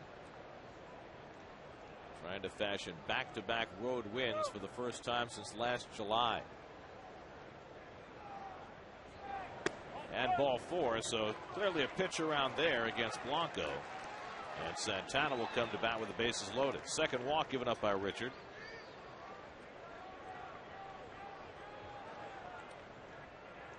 Our pitching coach Darren Balsley out to talk to his pitcher. Richard has been throwing, missing the strike zone. As soon as he got into the stretch, really was interested in the runners more than he was the people at the plate, and he lost a little bit of his focus. Clayton Richard acquired last year from the White Sox in the deal that sent Jake Peavy to Chicago. And he looks like he's going to be one of the cornerstones in a very talented young rotation. The Mets missed Matt Latos in this series, but they'll probably face him when they take on the Padres next week at Citi Field. Latos gets Halladay Friday in Philadelphia. Padres go to Philly and play 4 games before coming to New York. So here's Santana with the bases loaded and 2 out. Johan fly to center his first time up. 4 hits this year, looking for his first run batted in. With Wright at third, Cora at second, and Blanco at first and 2 out. And he cracks one to right field, but right at DeMorfia for the 3rd out. So Santana hit it hard, but the Mets settle for 1 run. Jason Bay got it started, stole a base. David Wright with a blue pit, and Jeff Francoeur with the RBI to put Santana and the Mets up 1-0.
San Diego, where the weather is always great for surfing, and right now I'm trying to channel my inner SoCal, guys. Just out here in the beach in right field where all the kids are playing. Got the shoes off. Why not? You know, feet in the sand. It's a pretty good feature of this ballpark here at Petco, as the Mets have a 1-0 lead over the Padres. And, you know, the Brooklyn Cyclones start their season on June 18th, and I had a conversation with Wally Backman today. He was getting ready to manage that team, and he's been down in Port St. Lucie, a little far cry from San Diego, by the way. But anyway, he's been in Port St. Lucie with extended spring training, and a lot of the guys that will be on the Cyclones, he's been kind of managing down there, getting set to go. And he's doing a couple of interesting things down there to get guys ready and to get guys thinking. As this one, Reyes will have an opportunity to get Salazar one away. And what he does is when they play inter-squad games down there, he makes his position players coach third. He makes them coach third. He makes them put on signs. He said, I think it's great. It makes people think. It makes the guys know our signs. It makes them think of the situation. I want them to think like a manager. He said, now look, I'll go up there and help in certain situations, but I think if you could do that there, it could really help you on the field. He told me he's ready to have guys hit and run, have guys bunt. Should come as no surprise if you watch him play, but he is raring to go. A couple more weeks for the Cyclones, guys. Go back to you. It's going to be fascinating following the exploits of Mr. Backman down on Coney Island. I mean, you played with Wally. How do you think this is going to go? I think it's going to go unbelievable. You know, certainly when he got the job in Arizona and it did not work out, we don't need to go to any of those reasons. He was ready to be a manager then, and that was stopped. Base hit for DeNorfia. The third hit off Santana today. But he is ready to manage in the big leagues. He was then, he is now. This is a chance for him to get a new start with his old organization. And the most intense player, well, maybe second most intense player I've ever played with, Carney Lansford for the Oakland A's, was the most intense. And he'll take that to managing. You'll enjoy watching him manage. He's going to hit and run. He's going to be out there screaming at the umpires. He's going to be doing just about everything you'd like to see. Clayton Richard up there to bunt, and he takes a strike. Hey, guys, you know, I think when you're in those situations, the battle is always winning against developing. I mean, how much weight do you put on winning? How much weight do you put on developing players and things like that? And I asked Wally that question. He said to me, winning is developing.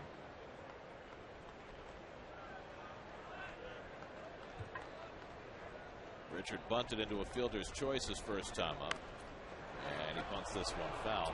Well, you know, the trend line in baseball over the last 20 years has been toward managers who are less intense, less confrontational, and you wonder for players who, and these are going to be young players in Brooklyn who've grown up probably with more of a lighter touch, how do you respond to that kind of approach? Well, I think that it might be a trend for a lighter approach than managers. I think that a guy with a tougher approach will be welcomed. I think it's a good thing. And David Wright will have to go to first for this.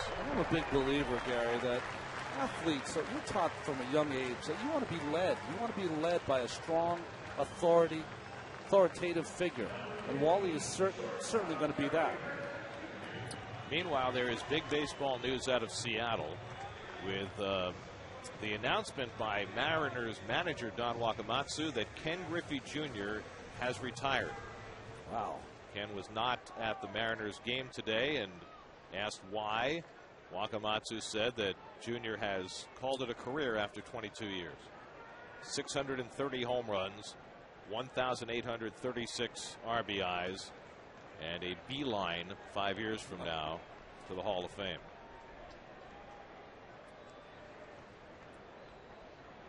Jerry Hairston Jr. takes ball one.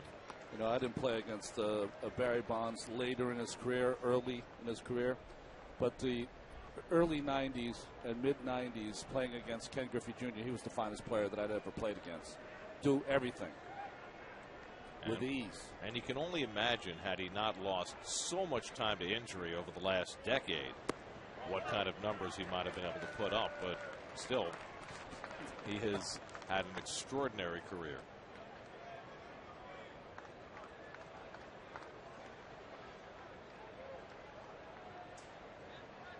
I suppose it was inevitable this year with the Mariners struggling the way they were and with Junior not producing.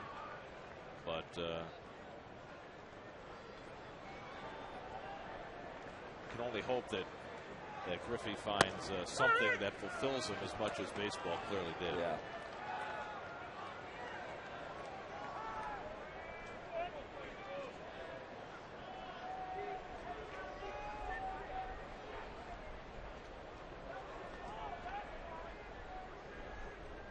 Murphy at second with 2 down. 2-1 the count to Jerry Hairston. Bounces one to Reyes, slides over in front of it, and guns down Hairston to end the inning. So a better inning for Santana. 1 hit and 1 left, and 1-0. The Mets leading after 4.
District, which has become a haven for restaurants and other entertainment here in San Diego, as Jose Reyes pulls one foul. Tomorrow the Bisons face Nationals pitching phenom Steven Strasburg in his final AAA start before making his major league debut as they host the Chiefs in Buffalo. Dylan G pitching for Buffalo. Buffalo Bisons, Syracuse Chiefs tomorrow at 1 p.m. with an encore at 7 p.m. only on SNY. I did not want Dylan to get short-changed there. Reyes gets under one. The shortstop Hairston with the angle into foul ground. 1 away. But it'll be fun to watch Strasburg. Yeah, of course it will. Dylan G's had a pretty good year. He started off real strong and then kind of hit a couple of hiccups, but he's a right-hander that the Mets are high on. A strike thrower. Yes, he is. Here's Angel Pagan, moved up to the 2-hole today. He's popped up and struck out 0 for 2. Mets with a run on 4 hits. The Padres no runs, 3 hits. And a strike called to Pagan.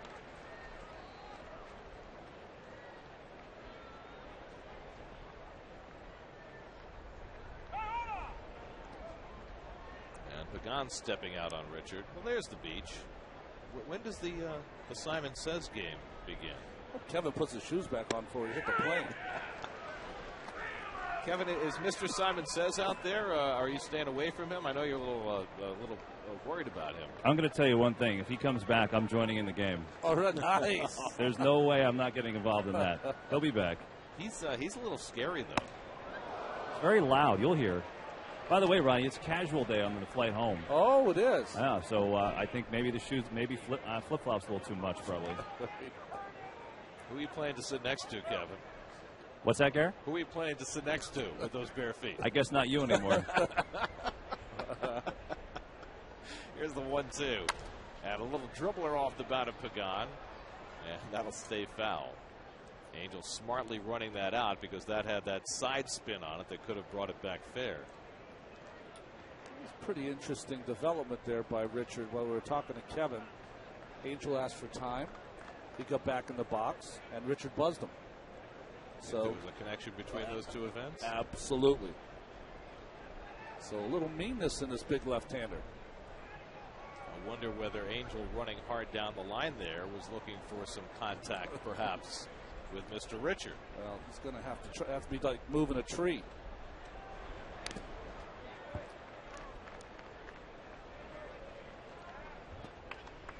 Yeah, Angel's a solidly built guy, but Richard is 6'5", 240.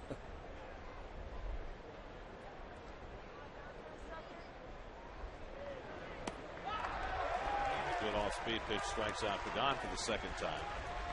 The White Sox have had a penchant, if you look at that last pitch, for drafting big, muscular football types. Yeah. Joe Borchard out of Stanford was another one of the football-type players right. that the White Sox drafted. It's family day out on the lawn. Want to know to Jason Bay, who has 2 hits today. He's stolen a base. He scored a run. Mets have stolen 2 bases today. They came into the day tied with the Padres for the league lead in steals, and they've taken that over by themselves. Mets, of course, led the league in steals last year.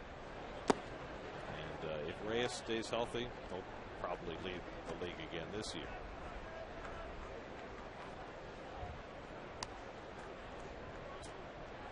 Bud Black has his team in first place, although the Padres need a win today to stay there by themselves. With the Dodgers winning again today, a San Diego loss would mean a tie for first place at the end of the day. With San Diego heading into Philadelphia on Friday. There's a strike, 3-1.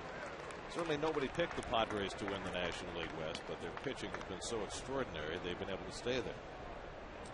Pretty good strike-to-ball ratio, even though he has 6 3-ball counts, does Richard.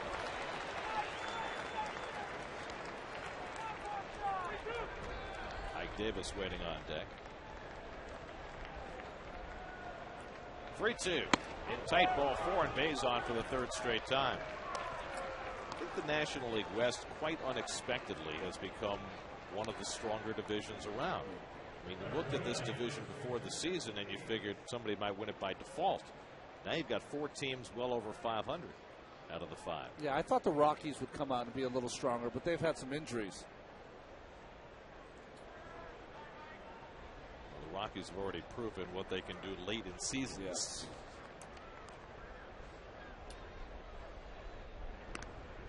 Both in 2007 when they made that miracle run to the World Series, and then last year when they put on that great second half run under Jim Tracy. But the Dodgers have played very well, even though they haven't gotten a whole lot out of Manny Ramirez. And the Giants with that great pitching staff. Who's Manny? And is he in his last year of his contract, I think, Manny Ramirez? I think you're right. Yeah. You know, the Giants, by calling up their #1 prospect, Buster Posey, trying to boost their offense, which is something they clearly need. He's already hit. Well, the Mets called up Ike Davis, and he wound up in the cleanup spot, and they have thrived since his arrival. It's interesting if you look at just this, or about a third of the season gone, and who the Mets have put in that cleanup spot. Mike Jacobs started. Frank Catalanato played 1 game. Fernando Tatis has been in there.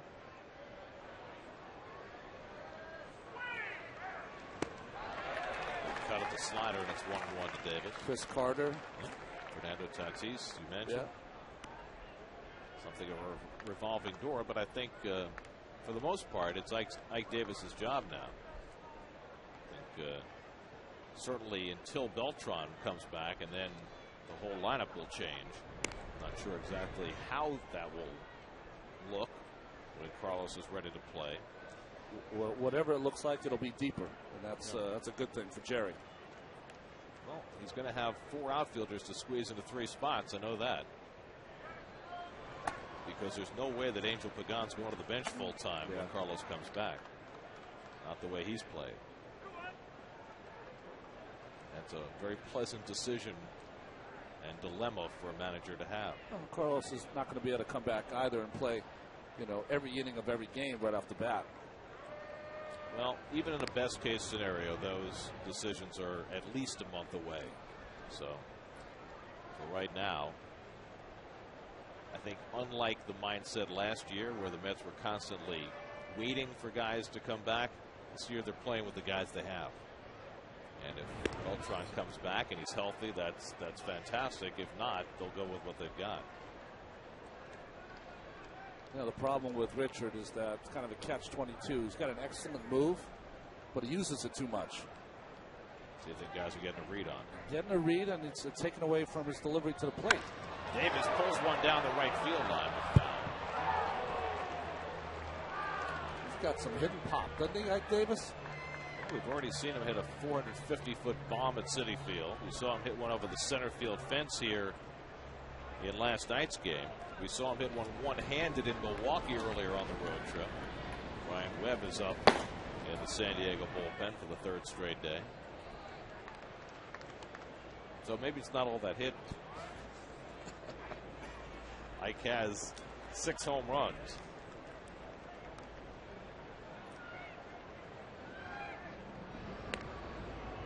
6 home runs and 138 major league at bats.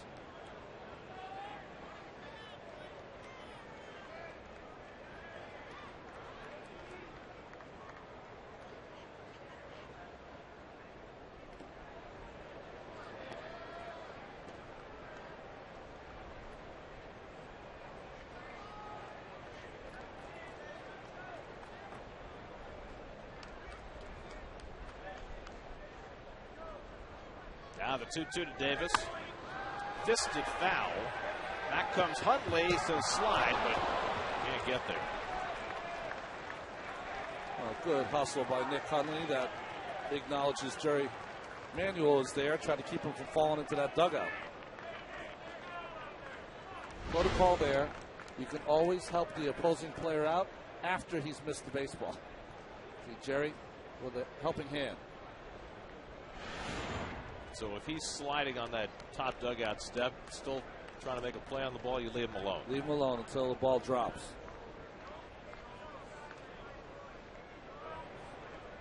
May at first with 2 down. And Davis slaps one the other way. Nice backhand play by Headley. The long throw in time. Nicely done by Chase Headley, playing off the line. And makes that good backhand play to his right to get Ike Davis. Halfway through, 1-0 New York.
Just offhand announcement.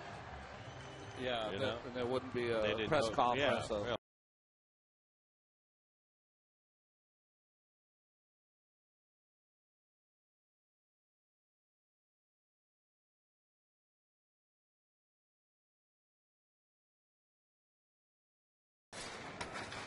Ready for a snack? It's about that time. Bottom of the 5th inning. David Eckstein leading off against Johan Santana. Eckstein just 2 for 10 in this series. 0 for 2 today. I think I'll wait, Gary, for our delicious shrimp appetizer with its shrimp in a cup, the way they're serving it now, and that 40-pound hamburger. We are very well treated.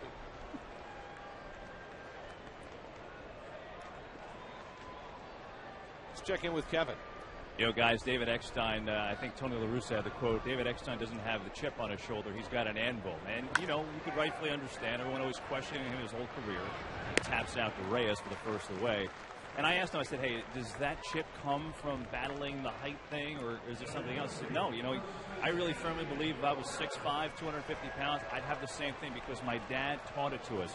You know, when we were kids, it was everything we did, don't ever settle. It was never enough. You know, we'd go 3 for 4 in a game, and he'd come up and say, well, why not 4 for 4? So we always had that attitude, and it turns out that Eckstein's father actually was a ball boy for Lou Carnesecca when Louis was coaching in high school ball. So he actually has a lot of things that Lou taught him when he was a young kid, guys. Gonzalez out to left center, and Pagan calling. And that's the second out. Whitey Eckstein was taught phys ed by Lou Carnesecca. Wow. Imagine that. That's just great. Talk about connections. And, you know, it makes sense that Eckstein, I mean, Eckstein grew up in Florida, but it makes sense that his dad grew up in New York because David's got a little bit of New York attitude. He does, absolutely. So 2 out and nobody on, and Santana all of a sudden has settled in, looking crisper with his pitches, more command, whereas he was all over the place over the first 3 innings. Now he has settled in, especially since getting the lead. You know what's interesting about great pitchers, and Johan is certainly in that group, is that they have a great ability to recognize what kind of game they're in.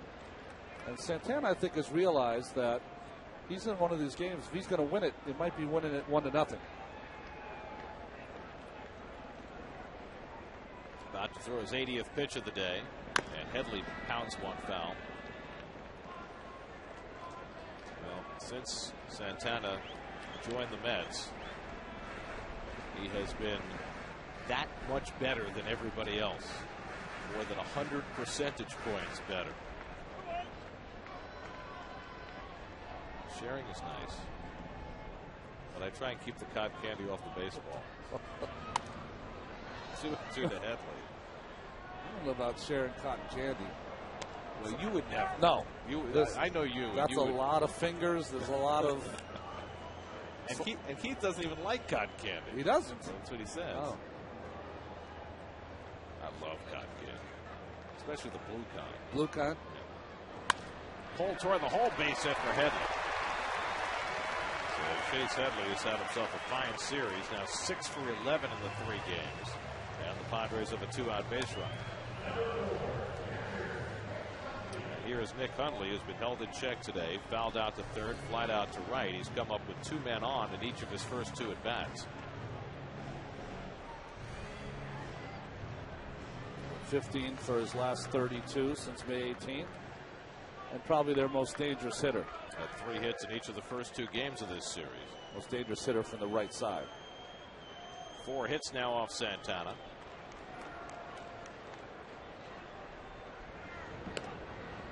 Headley has 9 steals this year in 10 tries.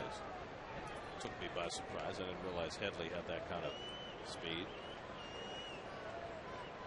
More cotton candy for sale. Just so they don't have to share anymore.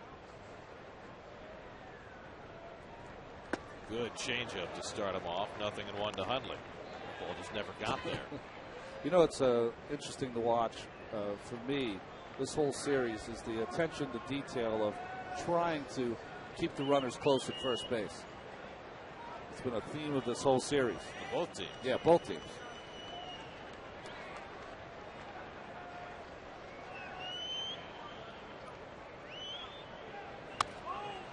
And now Santana ahead on Hundley, 0-2.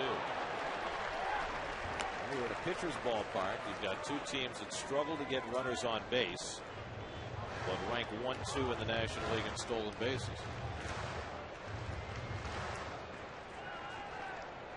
And especially with the combination of Santana and Blanco, the Mets have done a wonderful job of controlling opposing running games. Good spot to run here. 0-2 with 2 out.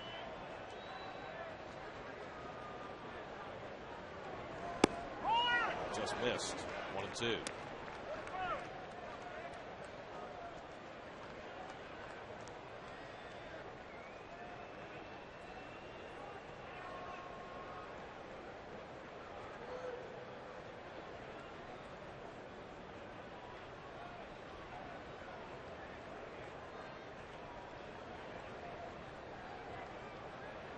On 1-2, Hundley takes it high. 2 balls, 2 strikes. Mets have had a strange series. They've had 3 innings in the series where they've gotten 3 hits. They've only scored 1 run. And 2 of those 3 innings, they had 3 hits and a walk and only scored 1 run.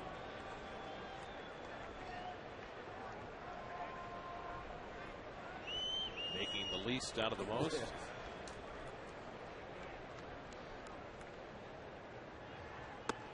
That changeup missed, and it's 3-2. That's 5 full counts for Santana. That's something you won't see in 3 starts, never mind 1. So now Headley will be in motion. Davis will back off. 3-2 to Hundley, who asked for time.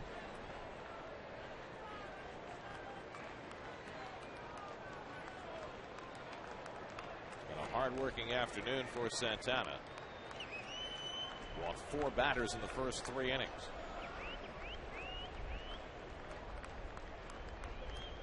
Headley runs. 3-2 to Hundley. Pulled foul. They'll do it again. Here's your Soa 5th inning recap. Johan Santana pitching through trouble. That's only run coming on a Jeff Francoeur RBI single, and so far that's the only run of the game against Clayton Richard, who's thrown 95 pitches through 5 innings, and we'll see how much the Padres can get out of him before having to go to their bullpen. Meanwhile, Santana about to throw his 89th pitch in the 5th inning. 3-2 to Hundley, and he walked him. 5 walks now for Santana. So after retiring the first 2 here in the 5th inning, he's getting him a base hit and a walk. How unusual on a 1-0 game that both pitchers will clear 90 pitches in 5 innings. This has been having people on base and just luckily getting that big out when you need it. A lot of these getting these people on base have resulted when there's been 1 or 2 outs. So the pitcher with 1 out of the hitter able to get out of the inning. So here's Scott Hairston, first game off the disabled list. He's popped up to short and hit a cue shot back to Santana. 2 on and 2 out. And Hairston takes it low. Big doings in Detroit tonight. Armando Galarraga has no-hit the Cleveland Indians through 7 innings. Boy, as a guy that had a great year 2 seasons ago, struggled all last year. 1-0 to Scott Hairston. And it's inside. And we're just told that Galarraga is working on a perfect game. Could you imagine? That would be 3 in less than a month if he's able to pull it off. Well, Santana, who appeared to have gotten his groove back, all of a sudden struggling again.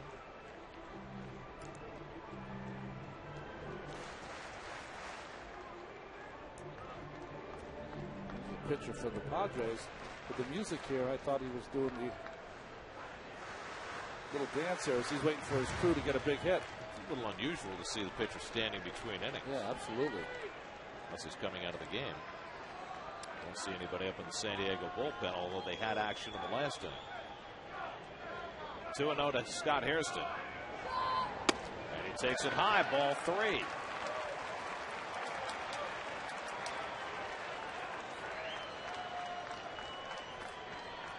Santana, normally the best of strike throwers, having his difficulties today.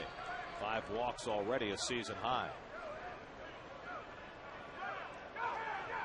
And Hairston takes a strike. In fact, Johan did not walk more than 3 in any start this year before today. His career high for walks in a game is 7. It was back in 2002. 3-1 now to Hairston as Blanco moves to the outside. Grounded to second base. And Cora down to a knee, makes sure, and Santana works through trouble yet again.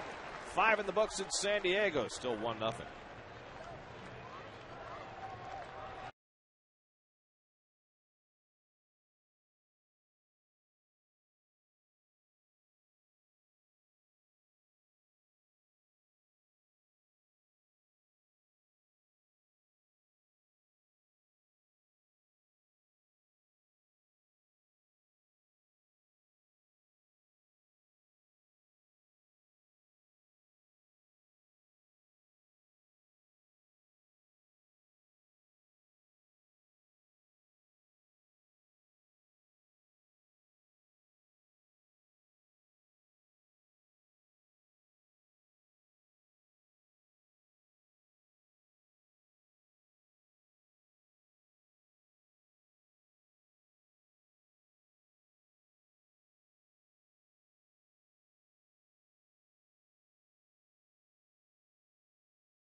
Single just off the glove of Adrian Gonzalez his last time up. David now has 8 hits in his last 12 at bats, including a home run last night. It'll be right, then Frank Cora against Clayton Richard, who throws a fastball for a strike.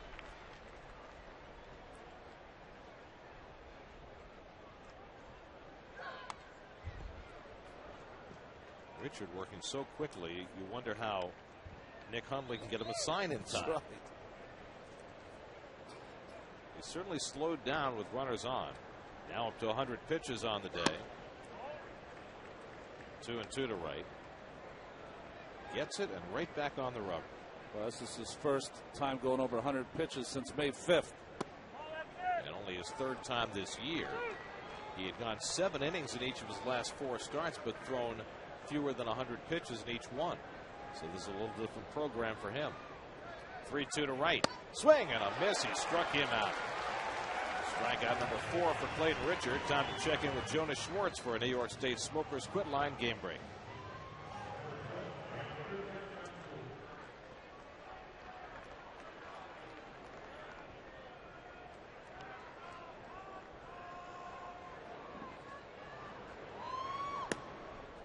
All right, Jonas, we'll keep our eye on that. Galarraga 2 years ago, 13-7 for the Tigers. Last year, 6-10 with a 5.6 ERA, and began this year in the minor leagues. This is only his 3rd start of the season. Jeff Francoeur is driven in the only run of this game as he skidded a single into right field to drive in Jason Bay in the 4th. Francoeur has now hit in 7 straight games, 12 for 23. In that 7-game hitting streak. And now Richard behind him, 3-0. Alex Cora on deck. Bullpen getting cranked up for the Padres as Richard could be nearing the end. He walks Frank Cora on 4 pitches. 2nd walk given up by Richard. Make it the fourth walk given up by Richard. Well, if you like New York sports, then you'll love the new web store our friends Shivarish and Mandeep from New York Sports have launched. Check it out in the computer at NYNYSports.com.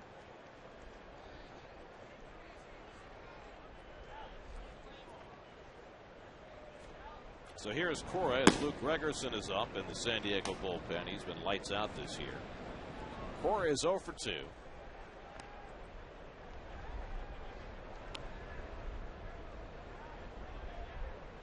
That'd be a nice time to try a hit and run. Get something going. Open up that infield a little bit for Alex Cora. Shadows start to encroach from the third base side as Cora pops up on the first pitch right near the mound, and Gonzalez takes charge for the second out. So 2 away. Frank Cora still at first, and now Henry Blanco will swing the bat. Henry has popped to short and drawn a walk. Richard clearly pitched around him in a first and third 2-out situation in the fourth. And with Santana on deck here, we'll see how he goes about it with 2 out and a runner at first.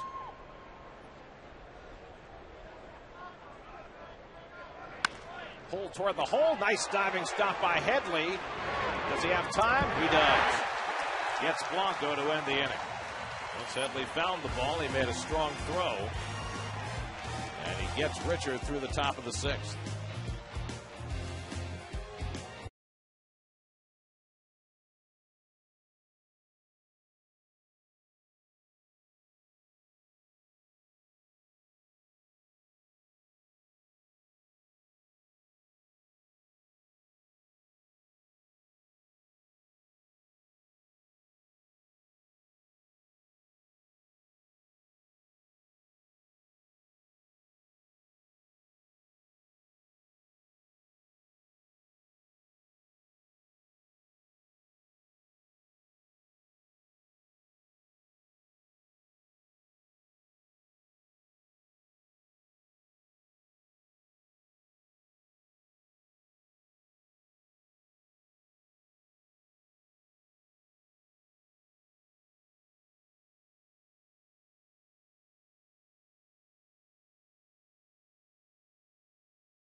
San Diego over the years, but nobody better than the splendid splinter, Ted Williams. That picture we showed from 1937 when he played for the minor league San Diego Padres of the Pacific Coast League.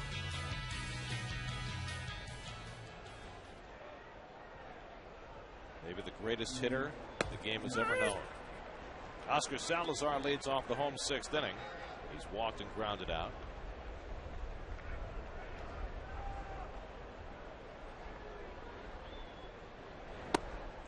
Santana goes low and away, 1-1. Well, Ted Williams missed 5 years because of service in the military. As Salazar lines one into right center, Pagan gets over to cut it off and holds Salazar to a leadoff single.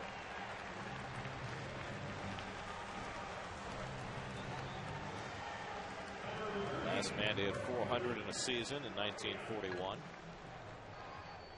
521 career home runs, despite missing those 5 years. Wow. I mean, we just talked about Griffey retiring with 630. Williams, you have to figure, would have been at least that neighborhood had he not missed all that time. Here's Chris Denorfia, the number 8 hitter, is walked and singled to right. And a strike call. Lance Zawatsky has come out on deck to bat for Clayton Richard.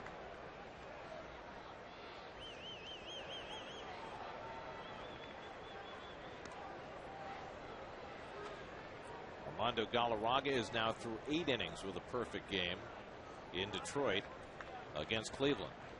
Can you imagine? Question is, would the Tigers sell the unsold tickets after the game was over? With Gregerson up in the bullpen. Like the Marlins did, right? Well, Friday night, Mr. Halladay gets to try something that, you know, most baseball people think will never be done again.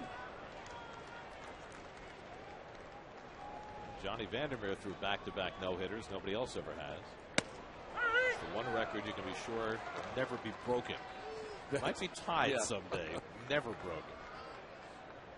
Well, Santana up to 100 pitches on the day. I guess it could be broken if Halladay throws 2 perfect games in a row.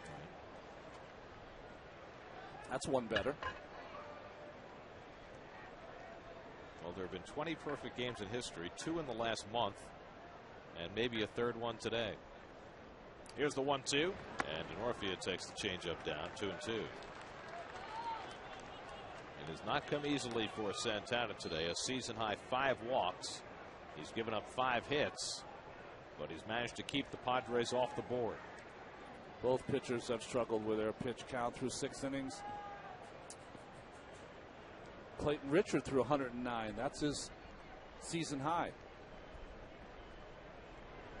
And Denorfia chops one to Reyes. Does he have time to turn 2? Cora with the turn. In time, double play. And that'll bring Bud Black out of the dugout to argue the call with first base umpire DJ Rayburn. Well, nice turn by Cora. Good stretch by Ike. Safe at first base. Boy, through those shadows. Nice play by Reyes, shoveling that ball over to Cora. The good hustle by Denorfia, not paid off for Padres. Well, we mentioned Santana doesn't get a lot of ground ball double plays. That's only his 5th this year, and it comes in a big spot in the 6th inning with Santana over 100 pitches on the day. 4th consecutive start for Santana over 100. So now Zawatsky, who, if you didn't tune in for the first 2 games of this series, played for Ron's dad in high school. That's right.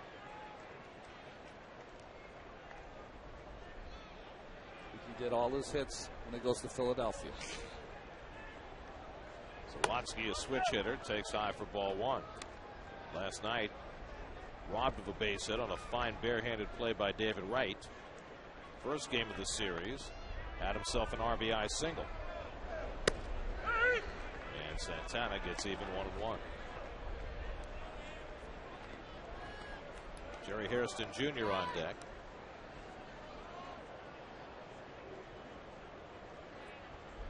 And Zawatsky rips one foul. 1-2. Well, Santana's last start in Milwaukee, he threw 105 pitches in 8 scoreless innings and then was taken out. The Mets lost the game in the bottom of the 9th. Right now he's at 105 pitches with 2 out in the 6th. Makes you wonder what happens in the 7th. 1-2. And the changeup in there for a call, strike 3. Santana's been trying to get that pitch all day, and he finally does. Only his 2nd strikeout. 1-0 New York.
SNY is brought to you by Verizon Wireless, by StubHub, and by Chevy. Find your nearest dealer on ChevyOffers.com or call 877-64-CHEVY. Right-hander Luke Gregerson, who has been superb, comes on for San Diego. He's gotten off to, dare I say, a historical start. Look at this. 2 walks, 32 strikeouts. Hasn't allowed a hit to the last 15 hitters he's faced, retiring 7 of them by strikeout. Well, we have our answer on Santana. He will get the 7th inning despite 106 pitches. Santana has flied out to center, and then with the bases loaded and 2 out of the 4th, he hit a hard line drive to right, but right at Denorfia to end that inning. Check swing, foul ball. By the way, one more note on Gregerson. He's retired, or he's held left-hand hitters hitless in their last 32 at-bats against him. So right-hander who's held lefties 0 for their last 32.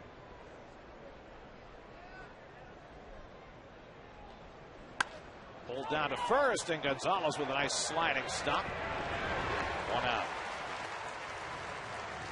Let's check in with the studio. Jonas Schwartz standing by for a New York State Smokers Quit Line game break.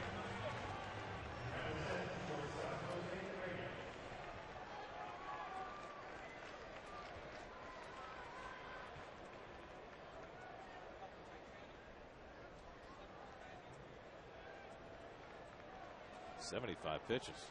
That is perfect. So here's Reyes, who's 0 for 2 in a walk. Jose just 1 for 10 in this series.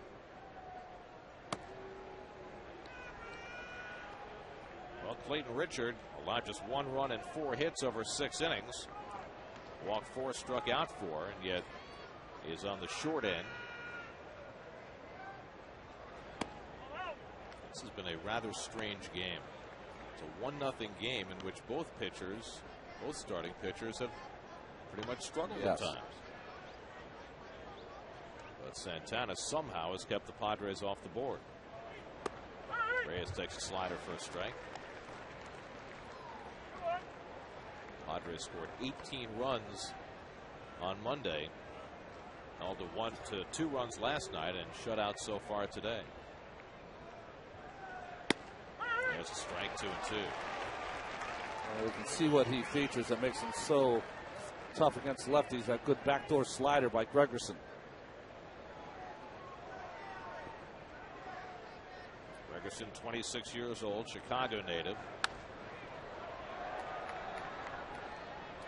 Played for St. Xavier University in Chicago. In 72 games for the Padres last year. Originally drafted by the Cardinals, but then traded to the Padres in the deal for Khalil Green. 2-2 to Reyes. He rips one foul. And as we were informed by Kevin Burkhardt last night, Mr. Gregerson is probably the only pitcher in Major League Baseball who skateboards to work.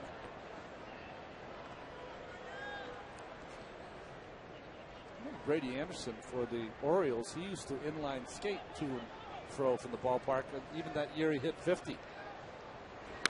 Slapped the other way and a foul ball. 50 or 51? I can't remember that season. It was 51. Yeah. His one and only big home run season.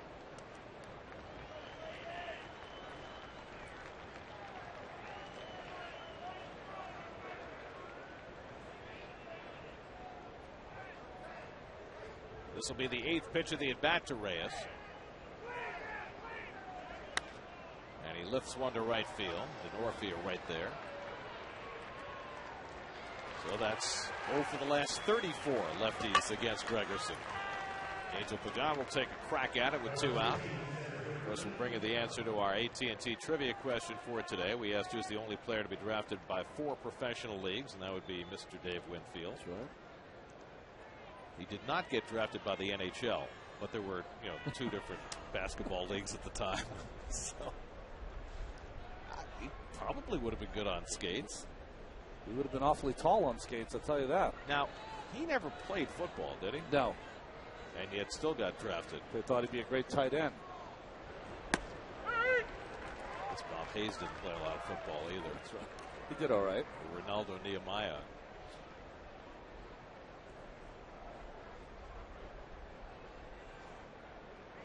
Pagan 0 for 3 today. He struck out twice. All that as a right-hand batter against Richard, now batting lefty for the first time. There's some of the particulars on Dave Winfield, who went into the Hall of Fame as a Padre. 465 home runs, over 3,100 hits. Special assistant now to the general manager here in San Diego. And there is his retired number. 1-2 to Pagan. Now the Padre bullpen has been the best in the league. Led by Heath Bell, the former Met, who led the league in saves last year. But they've been so deep that even a guy like Gregerson, who's normally an eighth-inning guy, they can use him earlier in the game. They have Mike Adams as kind of a co-setup guy. Adams, Gregerson, and Bell have not appeared in the first 2 ball games. Well, they didn't need him on Monday. That's right. They nursed that 12-run lead.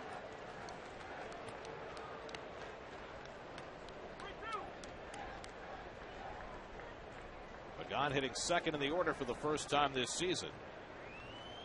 He's worked the count to 3-2 now against Gregerson. And he rips one toward the right field corner. That's an extra base hit. Pagan digging for second. And after 34 hitless at bats by lefty hitters against Luke Gregerson, Angel Pagan snaps that with a 2-out double. Well, good backdoor slider by Gregerson, but better job by Angel Pagan staying back. One hop in that sign in right field. A nice play by the right fielder DeNorfia. Pinned it back in. Great speed. Angel Pagan safe at second base. Safe and secure. New York Life.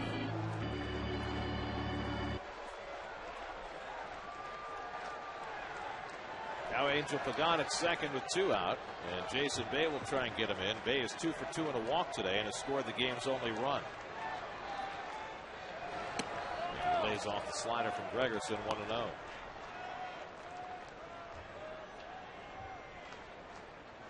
Armando Galarraga has taken the mound for the top of the 9th inning in Detroit. Mark Veselanic will be the first batter against him.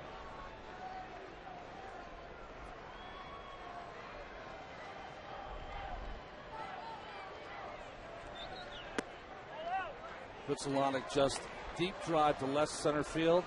Austin Jackson, an unbelievable Willie Mays-like catch over the shoulder to get the first out.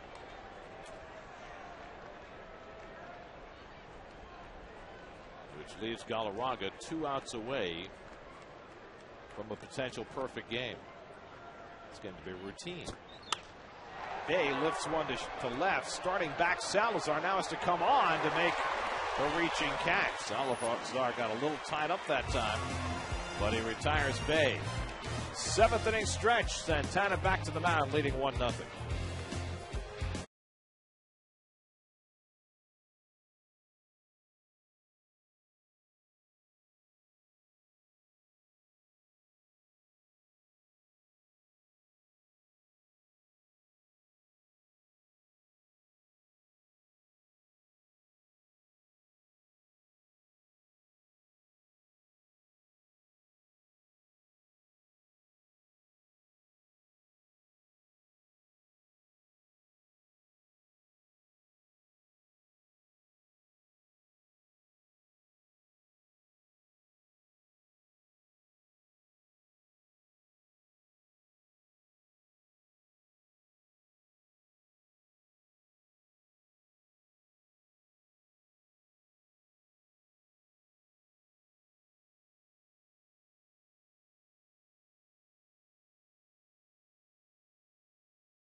Jonas Schwartz and Joe Beningo will have a preview of Friday's Mets-Marlins matchup at Citi Field as they go beyond the back pages to bring you the inside scoop on the latest in New York sports on the next Daily News Live presented by Citi, weekdays at 5 on SNY. Well, in Detroit, Armando Galarraga was 1 out away from a perfect game, and you describe what happened. Well, ground ball to first base from Cabrera. Galarraga covering at first base, and the first base umpire said he missed the bag and called him safe. Jason Donald would have been the last out of the perfect game. Instead, he's safe on what I presume is scored a base hit. As Jerry Hairston Jr. leading off the bottom of the 7th with 1 foul. Boy, it looks like he was out, Gary. Do we know who the first base umpire was? Jim Joyce, first base umpire. Foot on the bag, ball in the glove, out. Oh, wow. Jeez. That will be remembered forever. That's Don Denkinger. Oh, man, if you're going to error on the other side. Unbelievable. We were that close to a 3rd perfect game in less than a month in Major League Baseball, and it looked like Galarraga should have had it. Boy, a fine career as an umpire just became a footnote. 1 second. And Jim Joyce is one of the best umpires in the game. Pulled foul by Hairston. Wow. That is I got goosebumps. Absolute shame. Just absolute shame.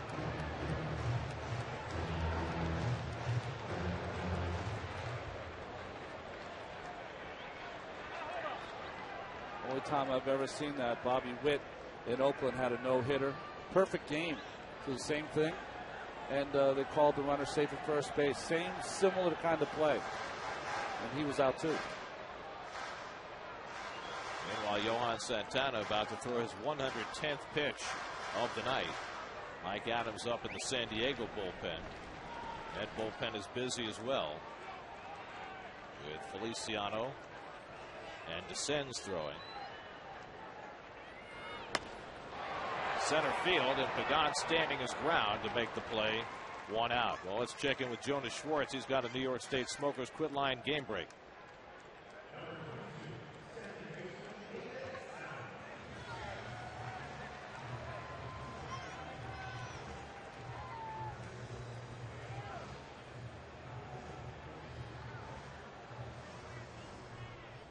And he just got the final out of that game as he got Trevor Crowe on a ground out to end it. So Galarraga will settle for a 1-hitter, and Jim Joyce, I feel bad for him because that will be remembered in baseball forever. Forever.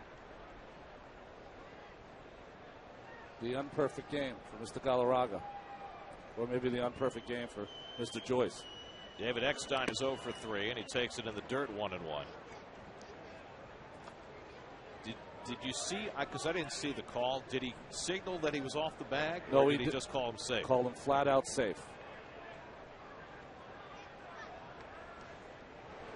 Eckstein swings at the changeup and misses 1-2. This has been a gutsy performance by Johan Santana. Clearly working without his best command today. And yet working on a shutout through 6 1/3. Up to 113 pitches. 1-2. He struck him out. Only the 3rd strikeout of the day for Johan Santana. Shadows playing a little bit of the part here. 19 outs, 20 outs so far for Santana on Hart alone. Well, he's got one more big out to get against the biggest hitter in the lineup for San Diego. Adrian Gonzalez has 2 of the Padres' 5 hits today. They've both been opposite field singles. Mentioned Gonzalez has not homered against a lefty this year. And he takes high for ball 1. So Santana sensing the finish now. This will certainly be his last inning.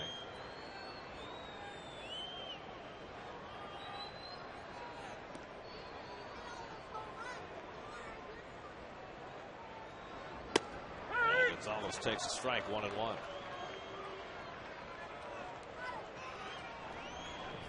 Sends the right-hander, Feliciano the left-hander, staying busy, hoping they won't be needed till the 8th.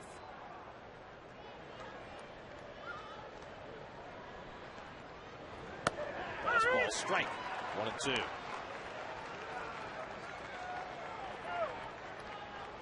You know Johan Santana is going to feel for Armando Galarraga.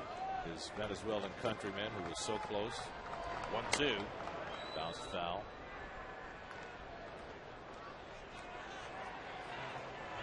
It's been a different kind of a game for Santana. But the constant, that's 0 in the runs column.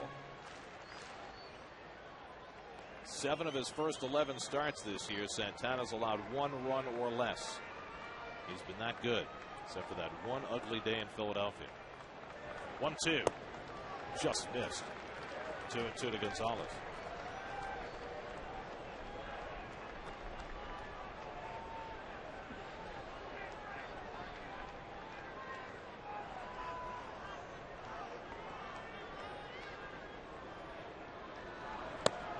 And a full count with Chase Headley on deck. Well, if he doesn't get Gonzalez here, do you make the change? Elmer descends to Johan Santana. I'll take Santana getting through the inning. 3-2 to Gonzalez. We'll have to do it again. Well, I think that if they did make the change, it would probably be to Feliciano, because Headley's been better left-handed than right. But it's tough when you get a pitcher who's not used to throwing these many pitches, who gets this kind of a pitch count. Well, we talked about it before. Santana will have an extra day coming up because of the off day tomorrow. Not scheduled to go until Wednesday. He'll actually have 2 extra days, the way they push back the schedule with Nice slotting in on Saturday. 3-2. Now back.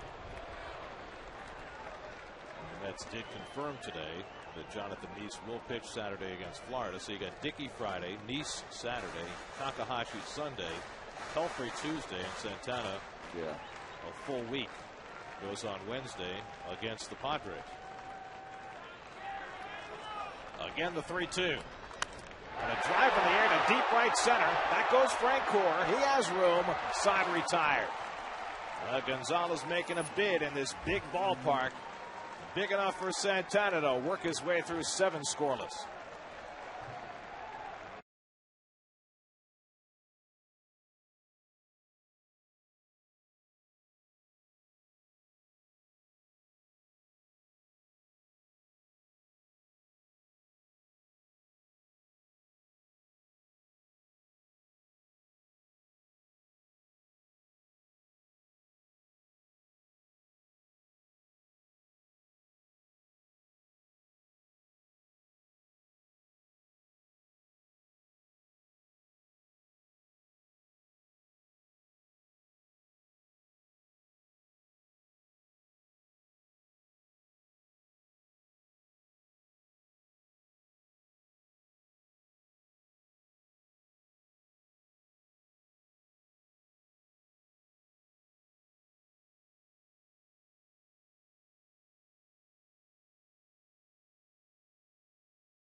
Well, a season-high 123 pitches for Johan Santana. But for the 8th time in his 12 starts this season, he allows 1 run or less. 7 scoreless today, and it was not easy. Here are your probable pitchers for Friday night. The opener of the series at Citi Field with the Mets and the Marlins. R.A. Dickey makes his 4th start for the Mets. Anibal Sanchez will go for Florida. Sanchez has opened up nicely, hasn't he? Fully healthy now and pitching like it. Mike Adams will pitch the 8th inning for San Diego. Adams, another one of those right-handed talented relief pitchers for the San Diego Padres. He's been unscored upon in 20 of those 24 games.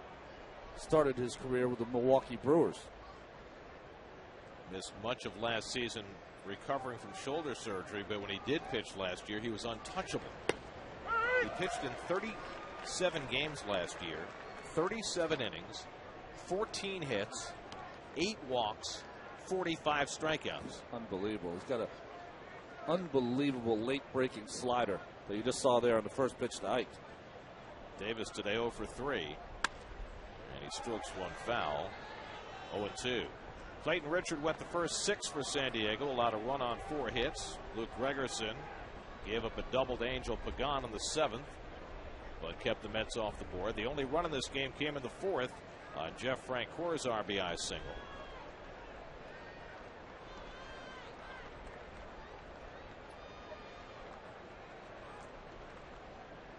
0-2 to Davis, and Ike goes the other way. On comes Salazar to make the grab. Oscar doesn't make it look easy out there, but he makes the play. Maybe the shadows here late in the game, as he barely kept that in the glove. So 1 out in the 8th, and now David Wright, who's 1 for 3. A bloop single to right in the 4th. Mets have had only 5 hits today. And it looks like it's going to be Feliciano pitching for the Mets, at least to start the bottom of the 8th, with the switch hitting Headley due to lead off. Then you've got 2 right-hand hitters behind him, Hundley and Scott Hairston. Headley, though, hit that home run in the first game off Oliver Perez.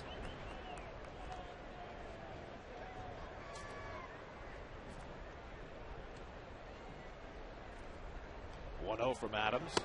And there's a strike, 1-1.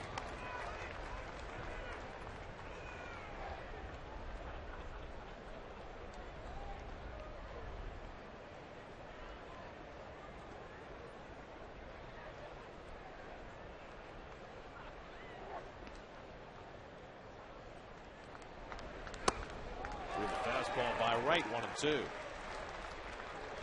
Adams was a non-drafted free agent. Pitched at Texas A&M Kingsville. Nobody knew him. Nobody drafted him. And he is a pitching talent. The only thing he's had trouble with in his career is staying healthy. 1-2. Swing and a miss. He struck him out. Second time Wright's been fanned today. 2 out in the 8th. Well, this is good old country hardball. Adams just threw that ball by David. By the way, Mike Adams, for about 2 months in 2006, belonged to the New York Mets. Mets sent the late Jeremy Gonzalez to the Brewers in May of 2006 to acquire Adams, and then the Indians claimed him on waivers from the Mets about 2 months later, before he moved on to San Diego. Jeff Francoeur's driven in the only run today, single to right in the 4th, as his hot streak continues.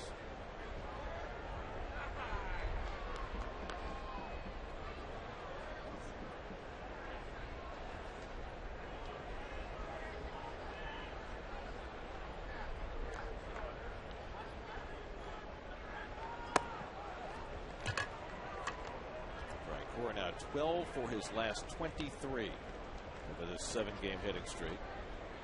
Alex Cora would be next.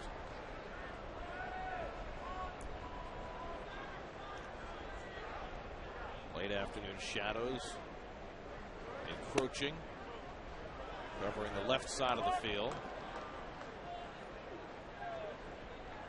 And kind of a sun-dappled path from the mound to home plate. Not an easy time to hit. And with the lead, that probably works in the Mets' favor. Slider down, 3-1.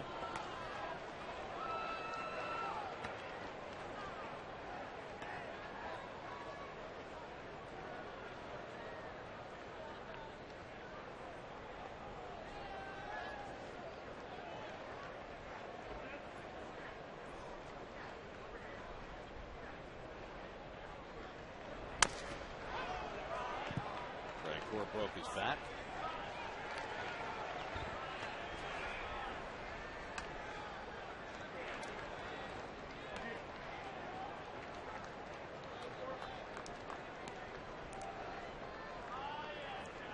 One-year-old Mike Adams working the 8th inning.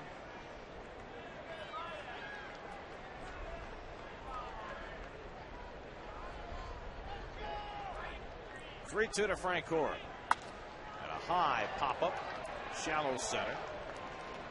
And Scott Hairston is there to put it away. And the Mets are down 1-2-3 in the top of the 8th. Feliciano on to pitch to protect a 1-0 lead.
I throw 4-seam fastball like this, and I just trying to change the grip and go to the side a little bit. So that's when I use my middle finger, just tip it in the corner, and then my slider just goes side in the seams. Just trying to do it, just flip my fingers. So basically, the cutter you just throw fastball, cut it, and then the slider just use your fingers, so you get the spin. If I want a ground ball, just go cutter. If I want a strikeout, I go slider. The signature pitch, pitches really for Pedro Feliciano, who makes his 31st appearance. I think he did a wonderful job of explaining the difference between that little cutter that he only wants to move 4 or 5 inches, and then feeling his fingers to make that ball rotate. And the cutter is really a relatively new pitch for him. Chase Headley pounds one into the ground, and it'll roll foul.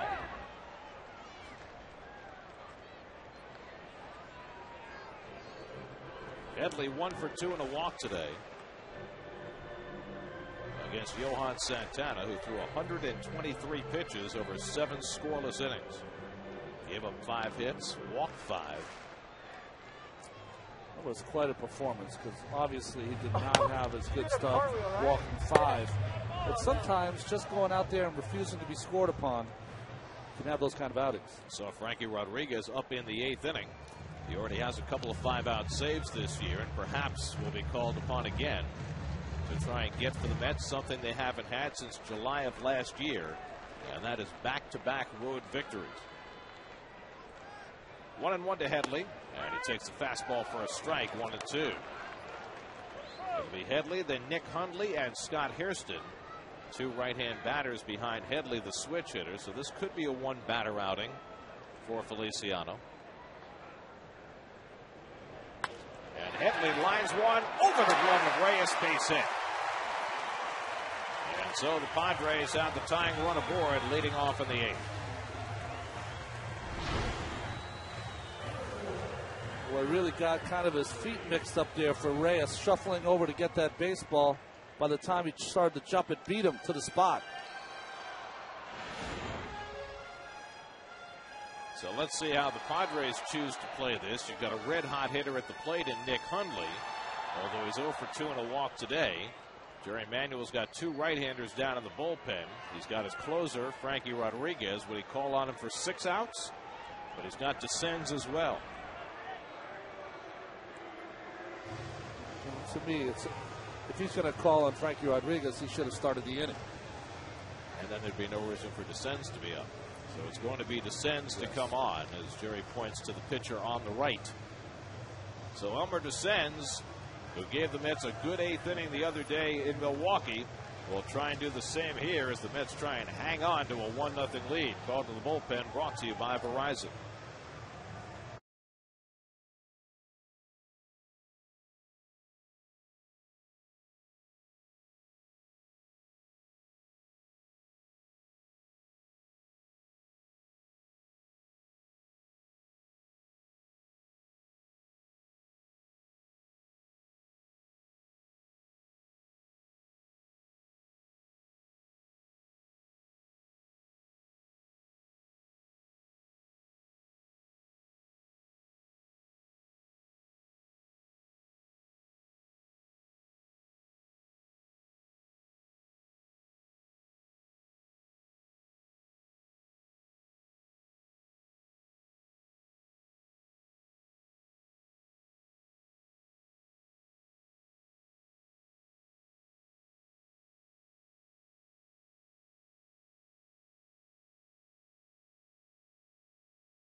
Elmer Descends comes on to face Nick Hundley with the tying run at first and nobody out in the 8th inning.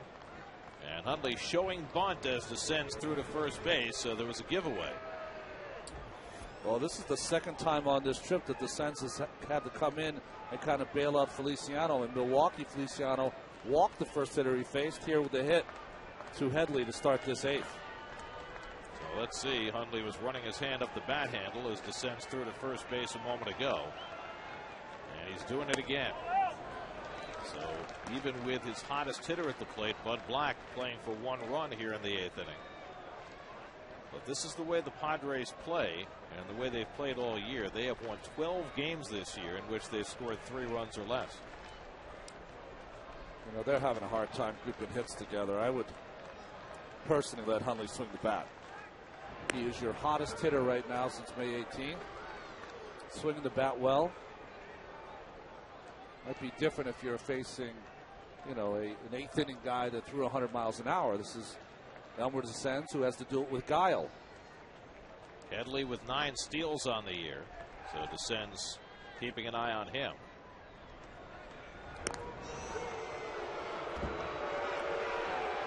Elmer came into a tight spot on Sunday in Milwaukee and got Casey McGee to ground into a double play, first man to face him. At the time, it was a 2-run game. Hoping for the same result here against Hundley, although Hundley up there looking to sacrifice. At least he was on the first pitch. Now he's set to swing. Runner goes. It's driven to center field right at Pagan, and Headley has to retreat to first base. So they took off the bunt, put on the hit and run, and a hard out to center field for the first down of the inning. Well, good hitting there by Hundley. That'll make you want to snap. A bullet he hit to center field.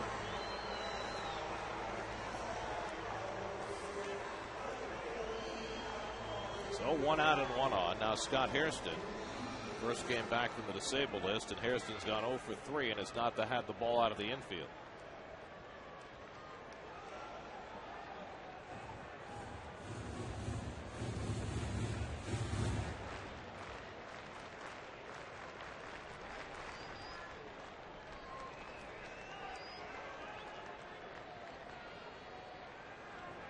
Bradley measures his lead. Ball 1 to Hairston. Scott Hairston, the younger of the two Hairston brothers. Frankie Rodriguez continues to get ready.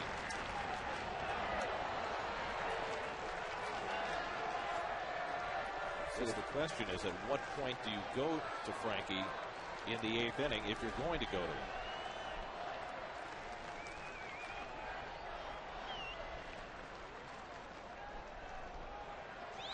1-0 to Hairston. Tries to hold the swing, and he did not go around. DJ Rayburn with the call, 2-0. I mean, are you waiting for a runner to get in scoring position? Is that the circumstance in which you'd use your closer in this spot? I guess that's what they're thinking, but with Venable on deck, the left-handed hitter, maybe better option with that good changeup and breaking ball to go to Rodriguez then. Venable would bat for Salazar, a right-hand hitter who's scheduled next. Now descends behind 2-0. Pulled down to third. Wright can only knock it down and has to settle for the out at first. Well, if he handles it cleanly, it's almost a certain double play as hard as that ball was hit. But David could not, and merely gets the second out. Well, this is a bullet. Didn't catch it in the web clean, so David does the right thing. Gets the out at first base, angry because he knew he would have had a double play if he could have caught it clean, but that was a bullet. Last two batters, 2 bullets. So now the tying runs at second base, and Jerry's going to make the move and go to Frankie Rodriguez to try and get him a 4-out save. Venable has been announced into the game as a pinch hitter. So the left-handed batting Venable will be batting against Frankie Rodriguez. 1-0.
Let's make a double switch. Gary Matthews Jr. comes in to play right field and bat ninth. And Frankie Rodriguez trying for his 3rd save this year of more than 3 outs. That is 10th save in last night's ball game, facing Venable. Tying run at second with 2 down. Will Venable pinch hitting for Oscar Salazar. And the breaking ball misses for ball 1. Interesting move by Jerry to take his best defensive outfielder, who's certainly his best defensive right fielder, out in a situation where you could have a play at the plate on a base hit to right.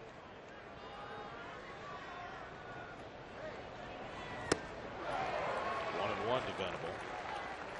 I personally would have kept Frank Cora, and the reason I would is he swings through that change of Venable for the reason you just mentioned, but also in a 1-0 game. These are the kind of games that can go if the Mets don't hold the lead 14, 15 innings. Frank Core's been your hottest hitter over the last week. I mean, Frankie's due to lead, would have been due to lead off, due to bat in the ninth inning. We would have batted third. But what's the harm in that? I mean, if you keep the lead, you want to bat anyway. If you don't keep the lead, you probably want to bat for him. Yeah. So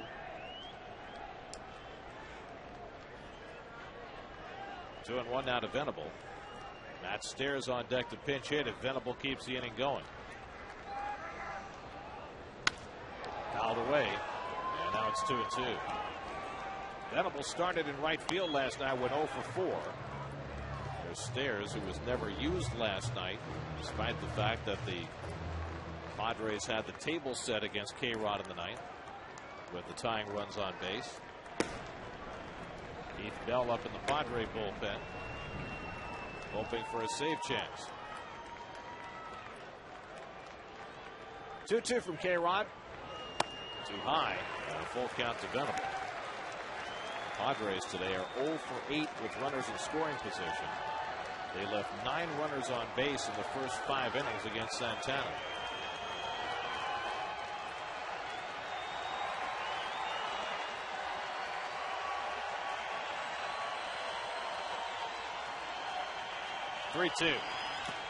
He struck him out. Lost the bat in the process. K-Rod comes on and gets the strikeout of Venable to strand the tying run at second base. Down to the ninth. Mets looking for insurance, up 1-0.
One a.m. Catch the only New York sports news and highlights show in town. Continued coverage of today's Mets-Padres games, and then everything New York sports on Geico Sports Night tonight after the postgame and at 1 a.m. right here on SNY.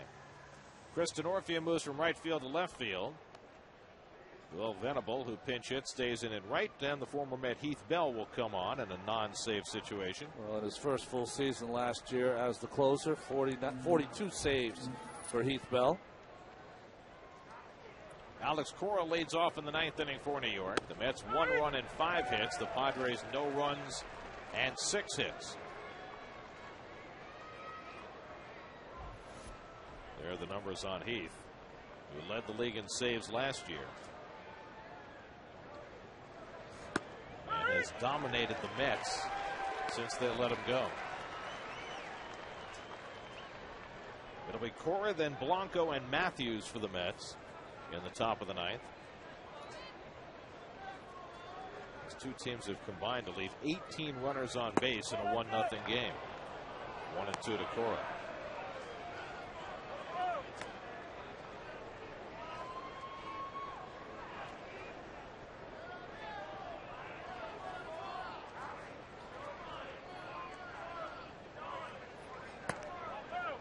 Padres. Clayton Richard went the first 6. He walked 4, gave up 4 hits. Luke Gregerson and Mike Adams each with a scoreless inning. For the Mets, Santana 7 scoreless, in which he was in trouble in most innings, and then they used 3 pitchers to patch together a 0 in the bottom of the 8th. Cora reaches for one and lofts it into shallow left, and Denorfia comes on to grab it. 1 away. Time to see what's coming up on Lincoln Mercury post-game live. Let's check in with Jonas Schwartz and Bobby Ojeda.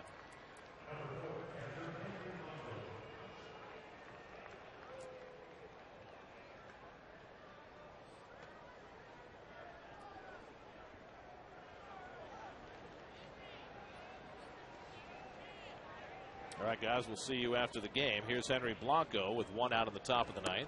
And takes a slider for a strike from Bell. Blanco 0 for 2 and a walk. Robbed of a hit on a terrific play by Chase Headley his last time up. Gary Matthews Jr. hitting 9th in the order, waiting on deck. Matthews came on in the double switch with K-Rod. Foul tip held on its 0-2.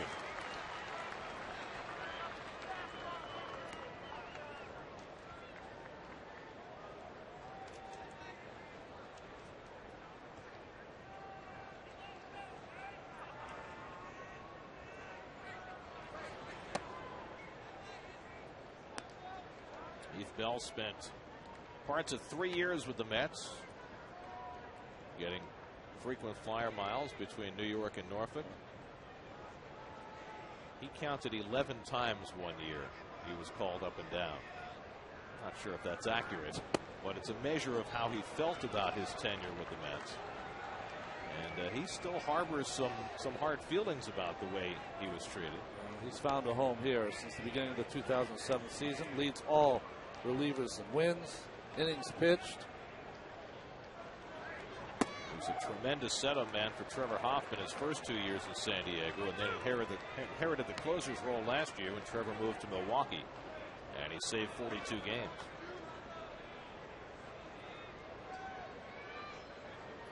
Full count to Blanco.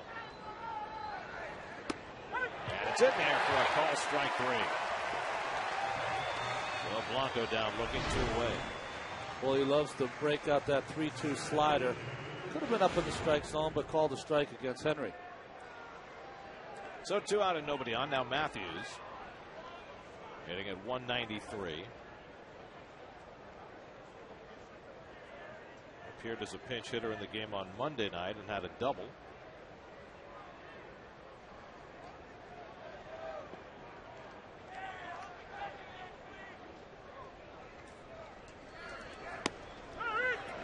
To the last of the 9th, the Padres will have 8, 9, and 1 in the order. That's Denorfia, the pitcher's spot, and Jerry Hairston. Keep in mind that Matt Stairs is available in that dugout. Still unused in this series. Skipping away from Hundley. 1-1. K-Rod, who had 2 5-out saves earlier this year, trying for the 4-out save today.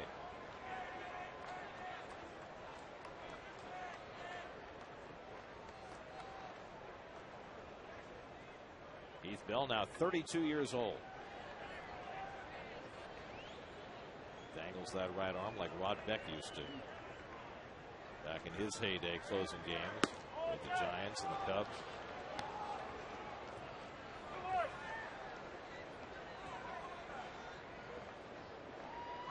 He's a little taller than Beck, but build is about the same. Yeah.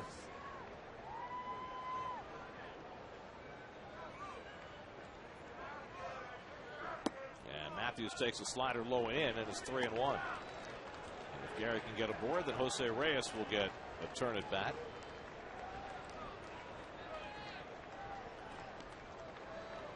Mets have posted 7 shutout wins this year. This would be a tough one.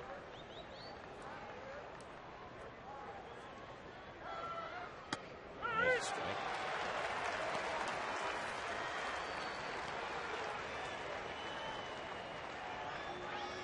It's a 1-1 game this year, but that was a rain-shortened affair. The game that Pelfrey beat the Braves. Now the 3-2. And a foul tip. That one can't be held.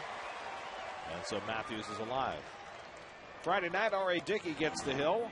against Anibal Sanchez as the Mets head home to host the Marlins at Citi Field. Mets-Marlins coverage begins Friday at 6:30, only on SNY.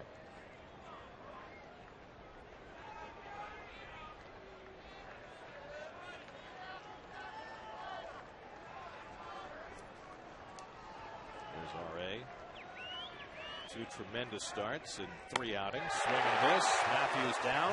1-2-3 inning for Heath Bell as he fans a pair. K-Rod will try and finish it off for New York as he takes the mound for the last of the night.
Mets about to surf their way out of Southern California, trying to escape with a 1-0 win. Tony Gwynn Jr. pinch hits for the Padres, leading off in the last of the ninth. And Gwynn takes a strike from K-Rod, who came on to strike out Will Venable to end the 8th, and stays on to try and get a 4-out save. Matt Stairs has come out on deck to pinch hit for the pitcher. Gwynn hitting for Denorfia in the 8-hole. I find it fascinating that last night Denorfia was allowed to bat with 2 out in the 9th against K-Rod, made the last out, and Stairs was left in the dugout. Today, Denorfia leaves for a pinch hitter, and Stairs is out on deck against the same pitcher. That was a mistake to let Denorfia hit last night. Cannot leave Stairs on the bench when you have a chance to tie the game with 1 swing. So I guess Bud Black has moved on. Into right field, and Gwynn has a base hit to get the Padres started in the 9th inning.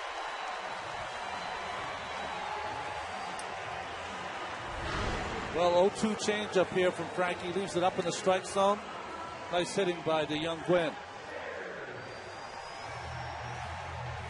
So now Matt Stairs will pinch hit, and there's nobody in the ballpark looking for a bunt. Presumably the reason why Stairs did not bat last night with the tying run on base was because he's 0 for 9 in his career against K-Rod. That goes out the window here. Tying run on base again. Stairs has struggled as a pinch hitter this year. He's just 3 for 18. Hitting 190 overall in 42 at bats.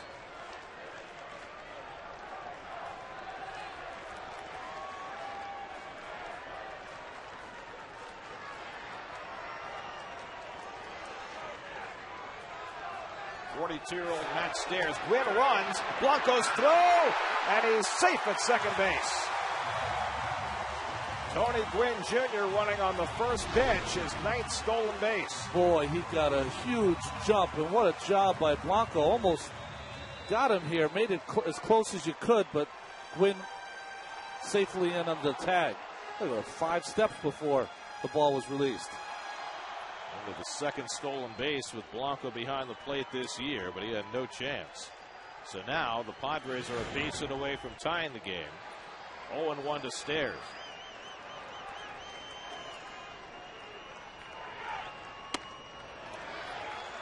One and one. Well, stealing a base when you have to steal a base, that is something to be admired, and early in the count. Reyes keeping an eye on Gwynn.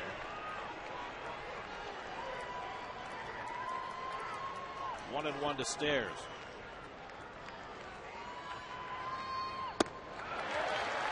Two and one. Matt Stairs has spent the last couple of years with the Phillies.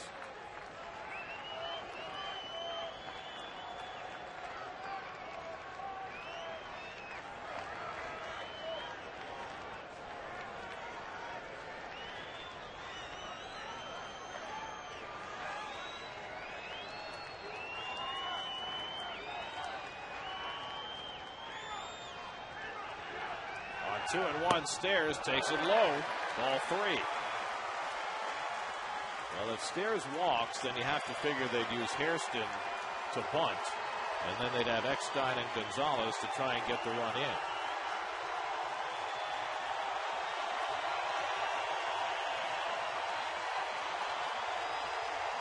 Small but vociferous crowd here in San Diego trying to rally the Padres, who've gone 0 for 9 with runners in scoring position today.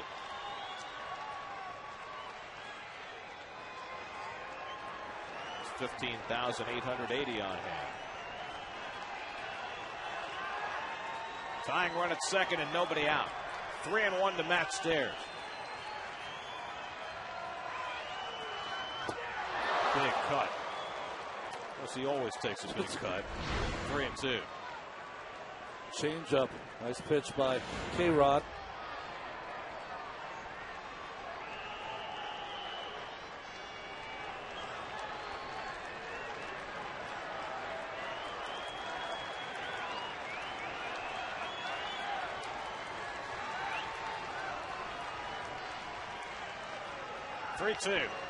He struck him out. A big first out for Frankie Rodriguez as he gets Stairs. 1 out. Well, he got up in the count at Stairs, but 2 successive changeups. Has him with a weak swing. So now Jerry Hairston Jr. with the Padres now 0 for 10 with runners in scoring position today. Hairston is 0 for 3. Lined out to center field his last time up. He's 2 for 11 in the series, but one of those 2 was the grand slam on Monday that got the Padres off and running on that 18-run outburst. Tying run at second and 1 out.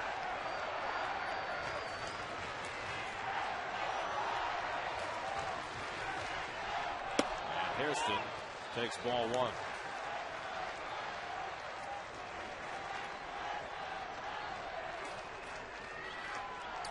Boy, does Gwynn have the guts to steal third. They're not spending a lot of time holding him close.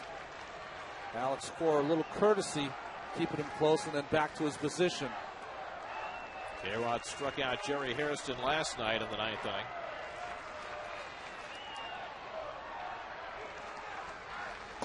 Falls behind him here at 2-0. Last night the Padres put together 3 hits in the 9th to get a run against Frankie. But then he struck out Hairston and struck out DeNorfia to end the game. A little different program for Rodriguez today. Brought in the 8th to keep the tying run off the board. And now trying to work around a leadoff hit in the 9th.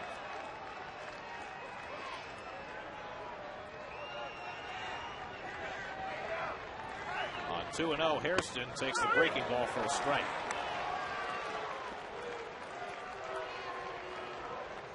Hairston Jr. has hit 3 home runs this year, and they've all come on this homestand. You see the defense for the Mets core close to second base. Outfield pretty deep.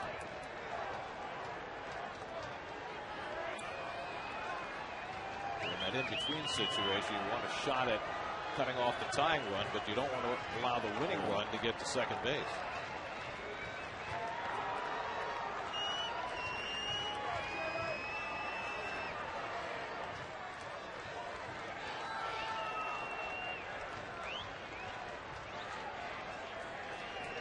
Now it's 2-1 to Jerry Hairston Jr.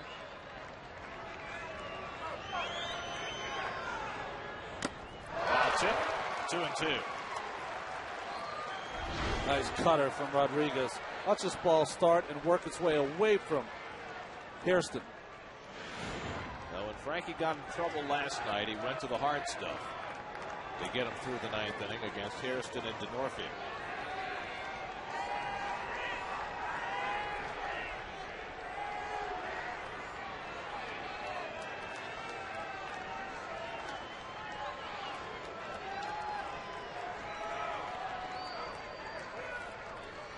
It's 2-2. All the way. Once last night and here this afternoon, Hairston's best swing has been at that curveball.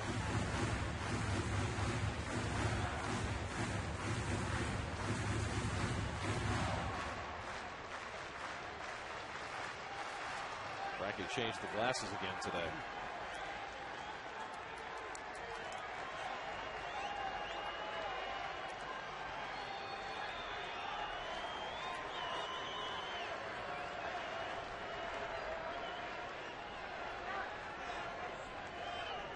Again, the 2-2. He struck him out. Back-to-back strikeouts for Frankie Rodriguez. And now the Padres are down to their final out of the day. Well, this is as good a command of the fastball the last couple of days that I've seen Francisco Rodriguez have since he's been a Met. Well, Frankie came on with 2 out of the 8th and struck out Venable. Gave up the leadoff hit to Gwynn. Now he has struck out Stairs and Hairston. Now he's got to deal with a guy who's almost impossible to strike out in David Eckstein, with Adrian Gonzalez behind him. Well, I know you want to take care of business, but I know as a former pitcher, you're on such a high after that strikeout. You want to just ride that wave. Remember, Eckstein had a great at-bat against K-Rod last night, leading off the ninth inning, a 9-pitch marathon before Eckstein doubled to right center. Just set that inning in motion. Now he bats as the final hope for the Padres with 2 out in the ninth today. Gwynn was at second with nobody out. He's still there with 2 down. Padres now 0 for 11 with runners in scoring position today. Eckstein takes the curveball for a strike. Eckstein 0 for 4 today, 2 for 12 in this series. The outfield now playing shallow.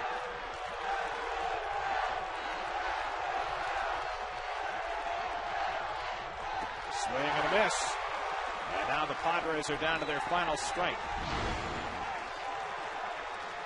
Good one for a strike first pitch, and this one out of the strike zone. Eckstein struck out his last at bat against Santana in the 7th, only the 6th time he's been struck out this year.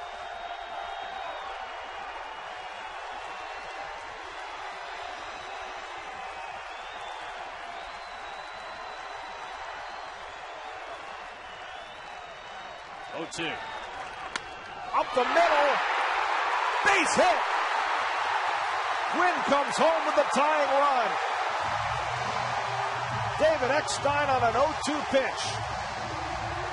Sneaks one up the middle, and the Padres have tied it with 2 out of the ninth. Well, an 0-2 pitch to Gwynn to start the inning for a base hit. And here an 0-2 pitch to Eckstein, caught too much of the plate. Reyes can't get to the baseball. Big lead for Tony Gwynn. No play for Pagan as he scores easily to tie this ball game up.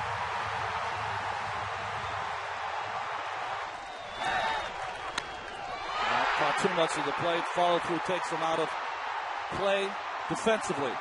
Third blown save of the year for Frankie Rodriguez. Now Adrian Gonzalez steps in with the potential winning run at first. 1-1 last of the ninth. Gonzalez 2 for 4 on the day. Fly deep to right his last time. Well, another scoreless effort by Johan Santana results in a no decision. 8 scoreless in Milwaukee, no decision. 7 scoreless today, no decision.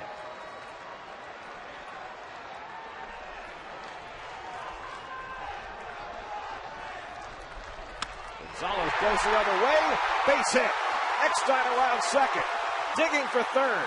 They cuts it off. Eckstein being waved home. David Wright with the relay throw to the plate, and he's out.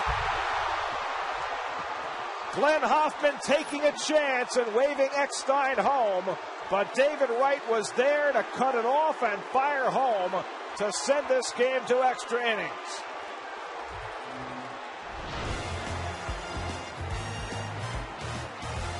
Seven to 5-2, and Blanco made the tag. We go to the 10th, tied at 1.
Tony Gwynn, who scored the tying run, stays in center, and Ryan Webb is on for the third time in 3 days. He's been outstanding. Good fastball, good slider. Pitched in both games. 6 strikeouts in 13 2/3 innings.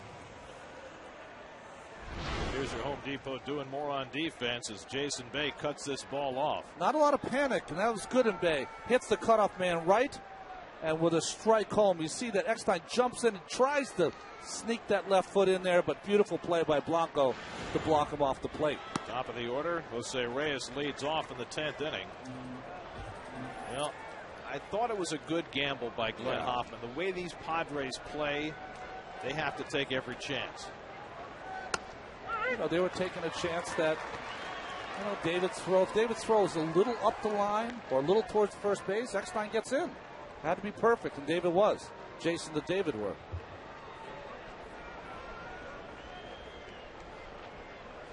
Reyes smacks one to shortstop. Diving play by Jerry Hairston, and he throws him out. Beautiful play by Jerry Hairston Jr. to take a base hit away from Reyes for the first down in the 10th. Well, he had to go a long way for this baseball. Jumps up quickly. Had to have a lot on this throw to get the speedy Reyes. He did by a half a step. Good stretch by Gonzalez also. That's reaction. So 1 out. That's 8 in a row retired by the San Diego bullpen. Angel Pagan, the last man to reach for the Mets, doubled to right against Luke Gregerson in the 7th. 1 for 4 on the day. And it takes a strike. The Mets have had only 5 hits today. Jeff Francoeur drove in the only run with a 4th inning single. Raul Valdez up in the Mets bullpen after Frankie Rodriguez blew the save. Got 3 outs but couldn't secure the 4th. 0-2 to Pagan. So Clayton Richard is off the hook. He went 6 innings, allowed a run on 4 hits. Luke Gregerson, Mike Adams, and Heath Bell each with a scoreless inning. Jason Bay waiting on deck. Mets are playing their 7th extra inning game of the year. They've gone 2 and 4 in extra inning games. And it's in there for a call, strike 3. 3 pitches, and Pagan sits down. 2 out. Well, you're very rarely going to see a game where Angel Pagan strikes out 3 times, and 3 times in a row. This one looking on that good moving fastball from Webb. So now Jason Bay is 2 for 3 and a walk today. He's stolen a base and scored the Mets' only run. Throwing an outfield assist on the final play in the 9th. And he takes a strike, 0-1. Well, Frankie Rodriguez was 1 strike away from sealing the deal. But Eckstein's base hit tied the game. Gonzalez's double almost won it. Off the corner, 1-1. I don't know about you, Gary. How impressed are you by these arms that they keep carting out of the bullpen of San Diego? Well, the numbers don't lie. Their bullpen has been fantastic this year. One of the reasons they're sitting in first place in the NL West, maybe the biggest reason.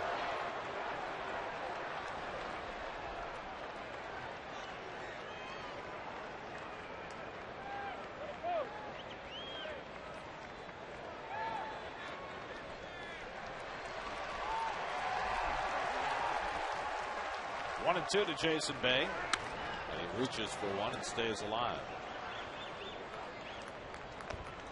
The Padres are playing their 8th extra inning game. They are 4 and 3.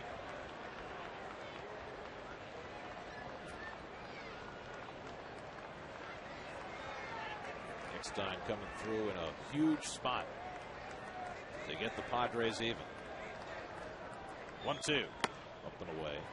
We've mentioned it several times during this series. The Padres have already won 12 games this year where they've scored 3 runs or less. And a chance to do it again today.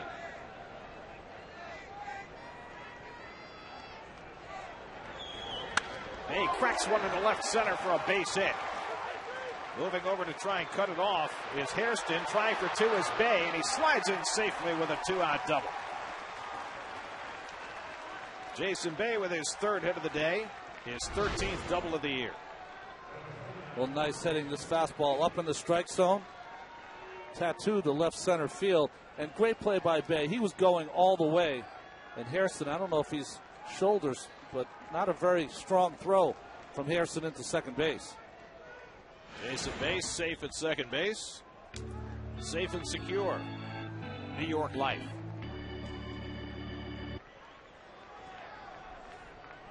So the Mets with the go-ahead run in scoring position, and Ike Davis will try and get him home. Ike has gone 0 for 4 today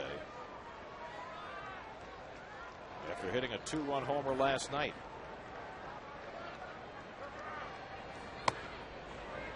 And Webb misses high, 1-0.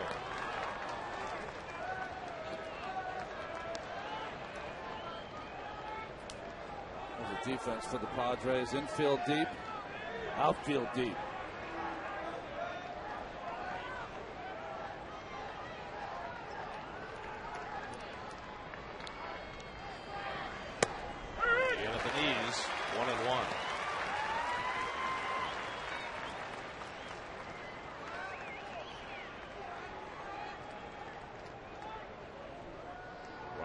Son of former Mets right-hander Hank Webb. And he's looked good against his dad's old team. He's ahead on Davis, 1-2.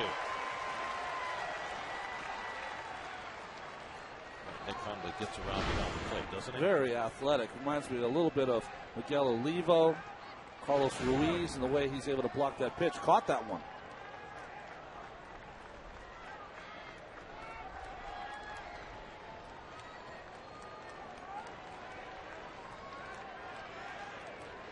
They can't get too far off second. Harrison's right behind him. 1-2 to Davis. Swing and a miss. He struck him out. Ryan Webb with his second strikeout of the inning strands Bay at second base to the bottom of the 10th, tied at 1.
Wouldn't it be fun if the Mets charter flight left off the aircraft carrier tonight? It would be a perfect San Diego finish. Well, K-Rod is still out there in the 10th inning as Chase Headley leads off. He's 2 for 3 and a walk. And I don't remember the last time I saw a closer come in the 8th, sit down, pitch the 9th, sit down, and then come back for the 10th. Yeah, this is something out of the 1970s, watching Rodriguez do this. 30 pitches last night, 27 so far this afternoon. Suffered his 3rd blown save of the year in the 9th inning as Headley pops up. David Wright backpedaling. 1 out.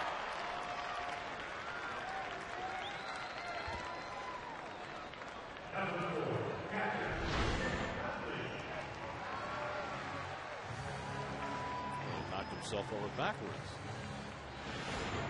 Hurt your back that way. Looks a little shaky. Yeah. So 1 out. Now Nick Hundley, who's 0 for 3 and a walk last time up on a hit and run play. He had a line drive that Angel Pagan caught in center field. That was in the 8th. K-Rod pitching angry. 0-1.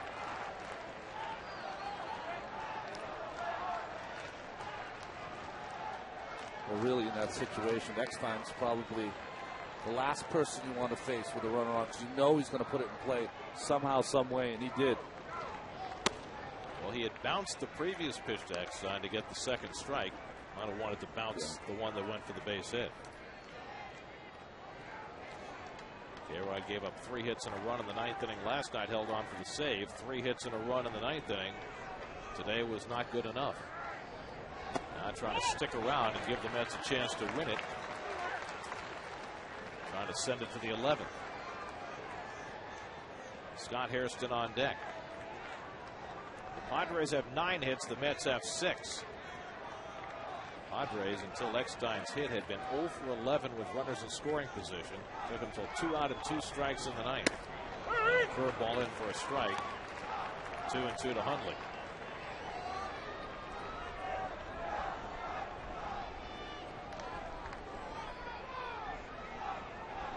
guess Headley's okay. Just an awkward moment.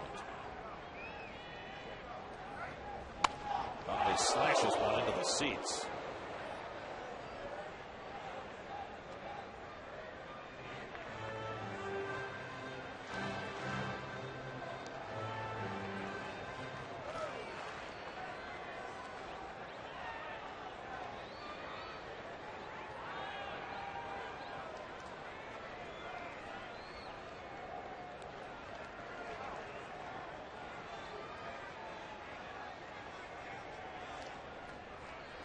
Now the 2-2. He struck him out. 4 strikeouts for K-Rod in 2 innings of work. We've seen this from K-Rod many times. He sets them up with a fastball and curveball, puts them away with that good changeup. So 2 out and nobody on, and now Scott Hairston. In Florida, Giovanni Gallardo just homered in the top of the 7th to tie up the game with the Marlins 2-2. We talked about what a good hitter he was when we saw him last week.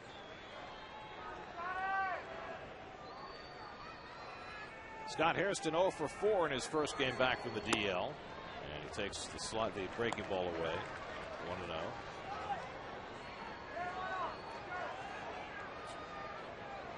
Max Venable would be next.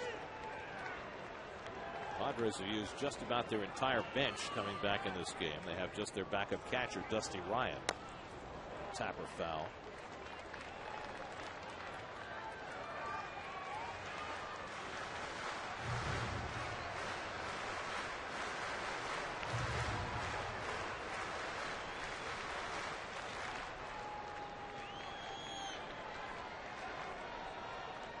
Raul Valdez getting ready. Hoping not to be needed here in the 10th. 1-1 to Hairston. 2-1.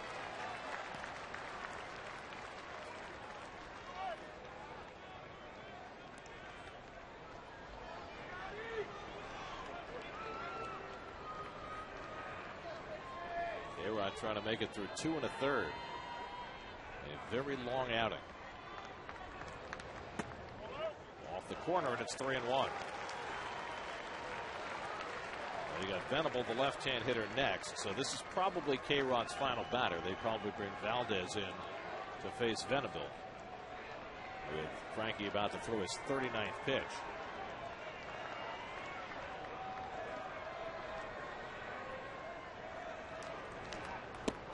Good curveball. 3-2. Not what Hairston was expecting. Late breaker. Getting these games, everyone's trying to go for the downs, hit a home run to end it. Scott Hairston has hit 6 home runs this year in just 85 at bats. Hit 17 for the Padres 2 years ago. Now the 3-2. Fouled away. Good a pitch to hit there.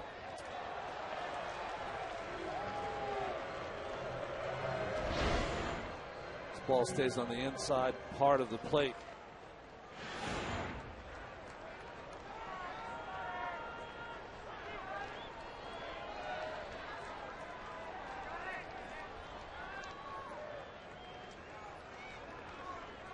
Okay, right up to 40 pitches now in relief. And Hairston takes outside, ball 4. So the Padres have a 2-out base runner, the first walk that Frankie's given up, and let's see what happens now. You got the left-hand swinging Venable up. You've got Valdez, who struggled so mightily in the opening game of this series, ready in the bullpen. Frankie Rodriguez has gone 2 innings, and it looks like he's going to get one more batter.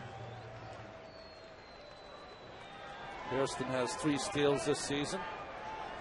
Only caught once. Of course, coming off a hamstring injury, you wonder whether he's in stealing mode.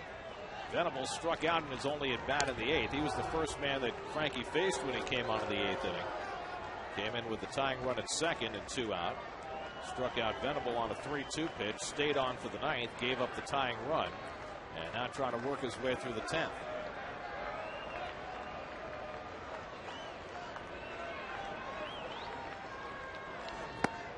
swings at the changeup, 0-1. Struck out on the changeup in his last at bat against Francisco Rodriguez. Starts him again with the same pitch.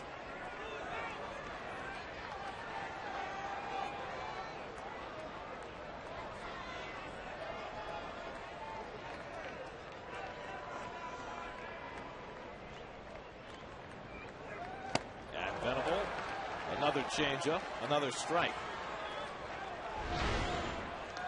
Well, the follow through from Francisco, he's out of the picture by the time the ball gets to the plate. I'd say you get 17 hop singles up the middle, which is what cost Frankie in the ninth. Now he's ahead on Venable, 0-2. Too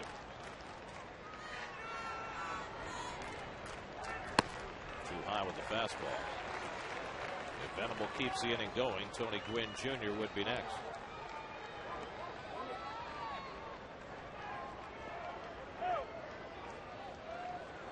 Way too many juniors to keep track of.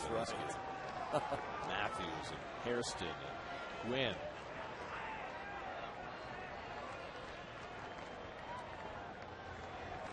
Here's the 1-2. Low 2-2. But it's a day to celebrate a junior with the retirement sort of announcement by Ken Griffey Jr. today.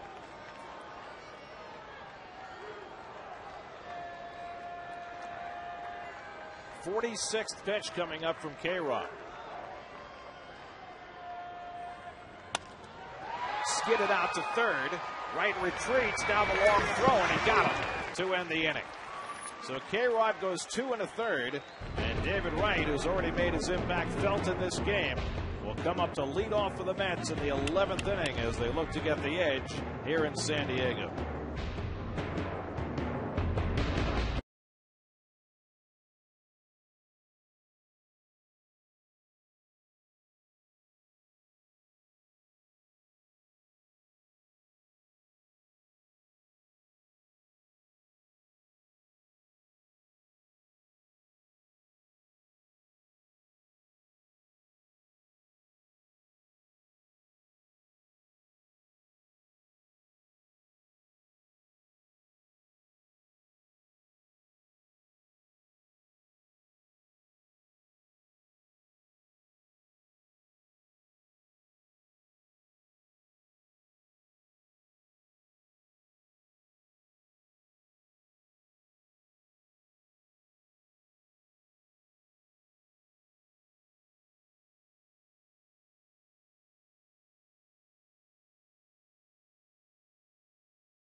And Webb, who begins his second inning of work.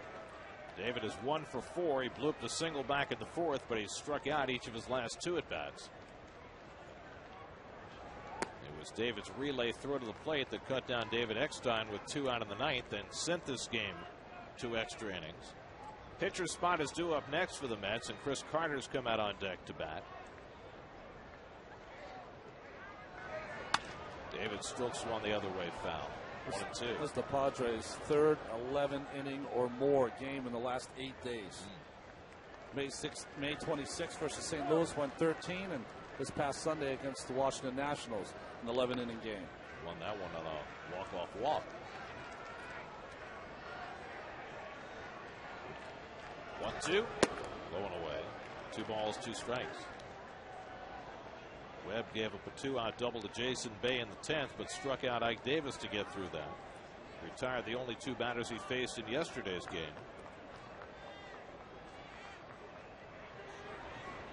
In there for a call, strike 3. So Wright is down looking. 3rd straight time David's been struck out. It's 10 strikeouts today for San Diego pitching. Well, just started that ball right at David, bent it back over the plate. So 1 out. Now Chris Carter will come up as a pinch hitter, batting for Frankie Rodriguez, who certainly had a heavy workload today. Suffered the blown save in the 9th, but wound up going 2 1/3 and throwing 46 pitches. And looks like Raul Valdez will pitch the bottom of the 11th. It's abused Feliciano, Descends, and K-Rod. Carter 3 for 10 as a pinch hitter. And he bounces the first one down to Gonzalez. Fair ball. 2 out. So Chris Carter waited all day for his at-bat. He sees 1 pitch. That's got to be a tough way to make a living. Yeah, he beat it right into the ground. That's the park in the park out beyond center field, where fans can pay $5, have the kids run around, have a good time. Gamers out there. Got big screen TV on the back of the batter's eye that they can watch the game. Let's see a little bit of it with the naked eye. Alex Cora bats with 2 out and nobody on.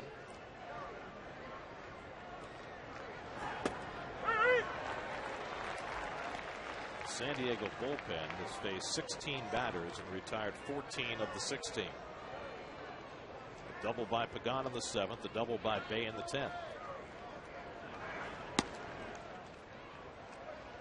1-1 to Cora, who's 0 for 4 on the day. The Padre bullpen has been just spectacular all season long, and again today.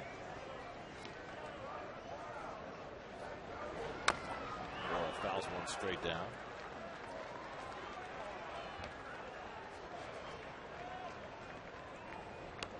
First in ERA, first in opponent's batting average, fewest walks, second most strikeouts, and on and on. They have 6 strikeouts in this game out of the bullpen. 11 total.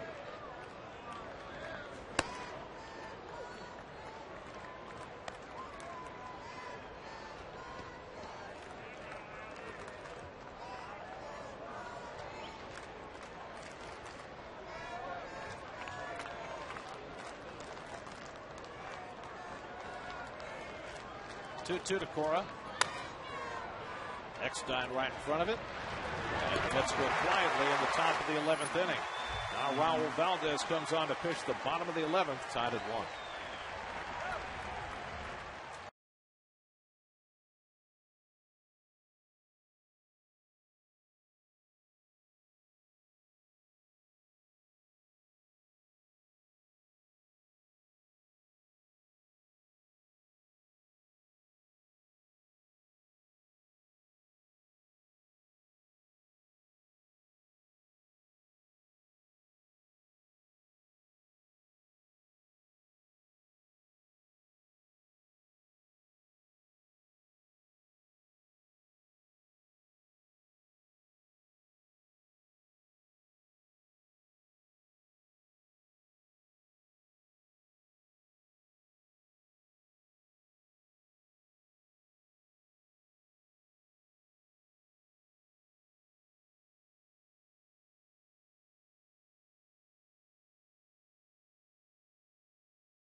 Beautiful weather in San Diego, so beautiful, in fact, that the Padres really don't need a tarp. Although they have one, it's there down the left field line under the stand. It's been out twice in the last 2.5 years as we go now to the bottom of the 11th inning.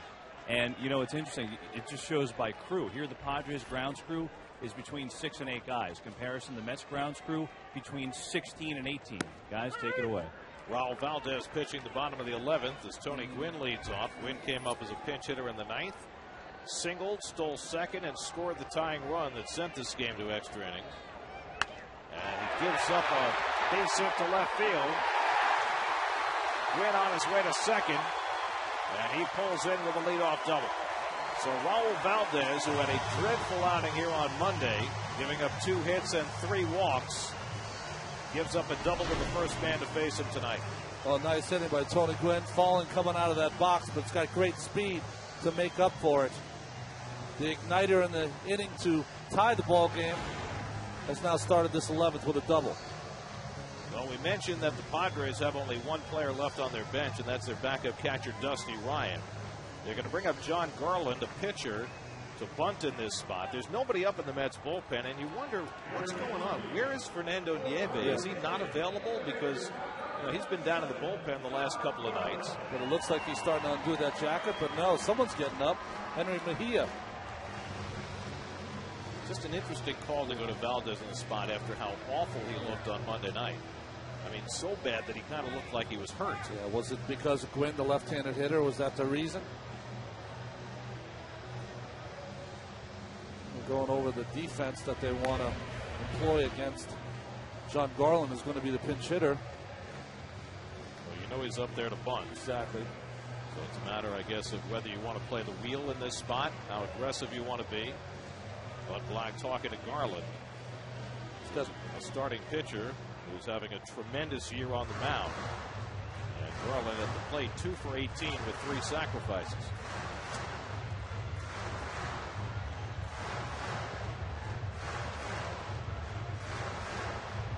Can't really run the wheel here. It's hard to run it against Tony Gwynn. He's as fast as Reyes. Second career pinch hit appearance for Garland. We've seen that Ike Davis has been pitching very aggressively from the first base side. David's got to wait, see if Valdez can make a play. Bunted. Valdez has a play at third. The tag. He's out. Big play as Valdez gets the lead runner. Gwynn is erased for the first down of the inning. Well, not a very good bunt here by Garland. It's too hard, and it's right back to the pitcher. And nice play by Valdez. We've seen what a good athlete he is at the bat, and now with his defensive play. Nice play by David. Then you got to straddle that bag so you're ready to make the tag. Very nice. Right there in the chest before he's able to get that left hand in. Well, they've had 2 bunt plays that have been perfect for the Mets today. One with Santana, and here with Valdez. So that leaves Garland, the runner at first, with 1 out, and Jerry Hairston Jr., who's 0 for 4 and a walk today, takes low and inside for ball 1.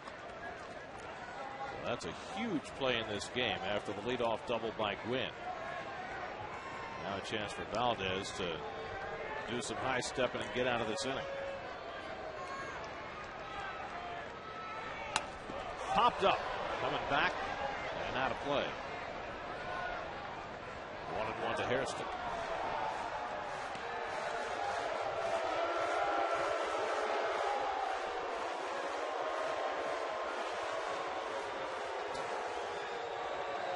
Crowd booing the Met fan who came away with the ball.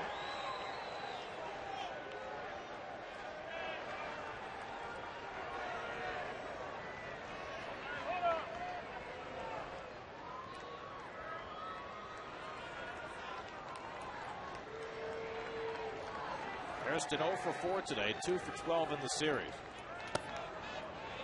And Valdez misses low, 2-1. David Eckstein, who tied up this game with a 2-out, 2-strike single in the 9th against K-Rod, waiting on deck. Edward Mojica up in the Padre bullpen, while Henry Mejia gets warm in the Mets bullpen. Whipped in the left field. A base hit for Hairston. Garland pulls in at second. Second hit of the inning for the Padres. And now Eckstein will come up with 2 men on. Now the question becomes, with Garland the runner at second base, what are the chances he scores in a base hit to the outfield? Well, unless Eckstein's able to split the outfielders where it takes a while to get to the baseball, he's not going to score. Because you can play pretty shallow against Eckstein anyway. You got to watch Eckstein in these situations. First pitch, loves that ball inside, hit it down the left field line. See the defense not going to hold Garland on, try to field as much of the baseball diamond as they can. Eckstein 1 for 5 on the day. At an 0-2 count in the 9th inning when he singled up the middle to drive home Gwynn with the tying run. Now he's got the potential winning run out at second base. 1 out in the 11th. And he gets hit by the pitch, and that pushes the winning run to third. Well, Raul Valdez helped minimize trouble by making the play on the bunt, but now he's right back in a heap of mess. Well, Eckstein has been hit for the 6th time this season. That one right on the outside of the knee. And he tried to get up a moment ago, and he is still down. Tried to push himself to his feet, and he just rolled back over.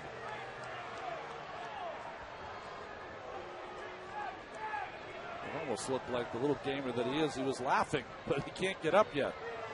Well, remember that they are out of players, so they would have to use either the backup catcher or another pitcher to pinch run and or stay in the game if the game continued. Tony La Russa said when he had him in St. Louis, toughest player he's ever managed, mentally and physically. So Eckstein goes to first. Now the Padres are a fly ball away from winning this game, and they've got their big RBI bat, Adrian Gonzalez, coming up. Well, here's the outfield. They're going to have to play deeper than they played against Eckstein. Bay, accurate arm. Pagan, very good arm, accurate. And Francoeur out of the system now. Double switch. Matthews now in right field does not have the arm of Francoeur. Well, they normally tell you play only as deep as you can throw, but you've got the pitcher running at third base, so maybe you can play a couple of steps deeper than you normally would. Garland is the winning run. He's at third. Hairston at second, and Eckstein at first. The infield will stay back at double play depth because Gonzalez is not fast. You can double him up. He's 3 for 5 on the day. And he takes ball 1 from Valdez. 3 for 5 on the day. All 3 hits have been to left field. And the Mets start with a fastball away. Gonna have to pitch in at some point. Pagan just moved 3 or 4 steps toward left center after that first pitch.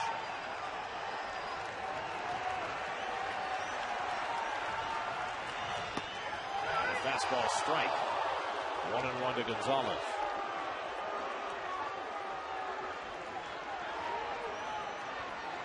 A very rough trip to San Diego for Raul Valdez. Right now just trying to hang on by his fingernail. And Gonzalez cracks one to deep left field. That'll win the game, and it heads out of here. A game-winning grand slam for Adrian Gonzalez. And the Padres win it 5-1.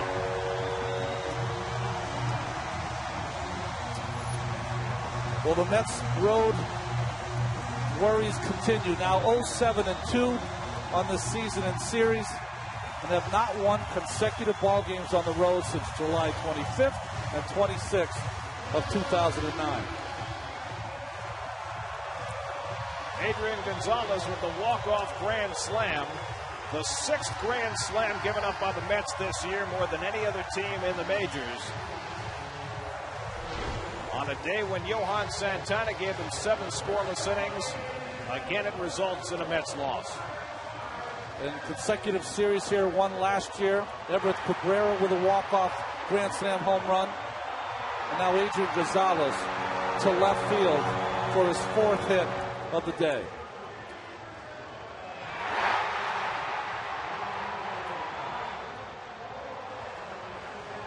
Well, the Mets held a 1-0 lead until 2 out and 2 strikes in the 9th. But the San Diego Padres rally. Eckstein with the tying hit in the 9th against K-Rod. And Adrian Gonzalez with the walk-off grand slam off Raul Valdez in the 11th inning.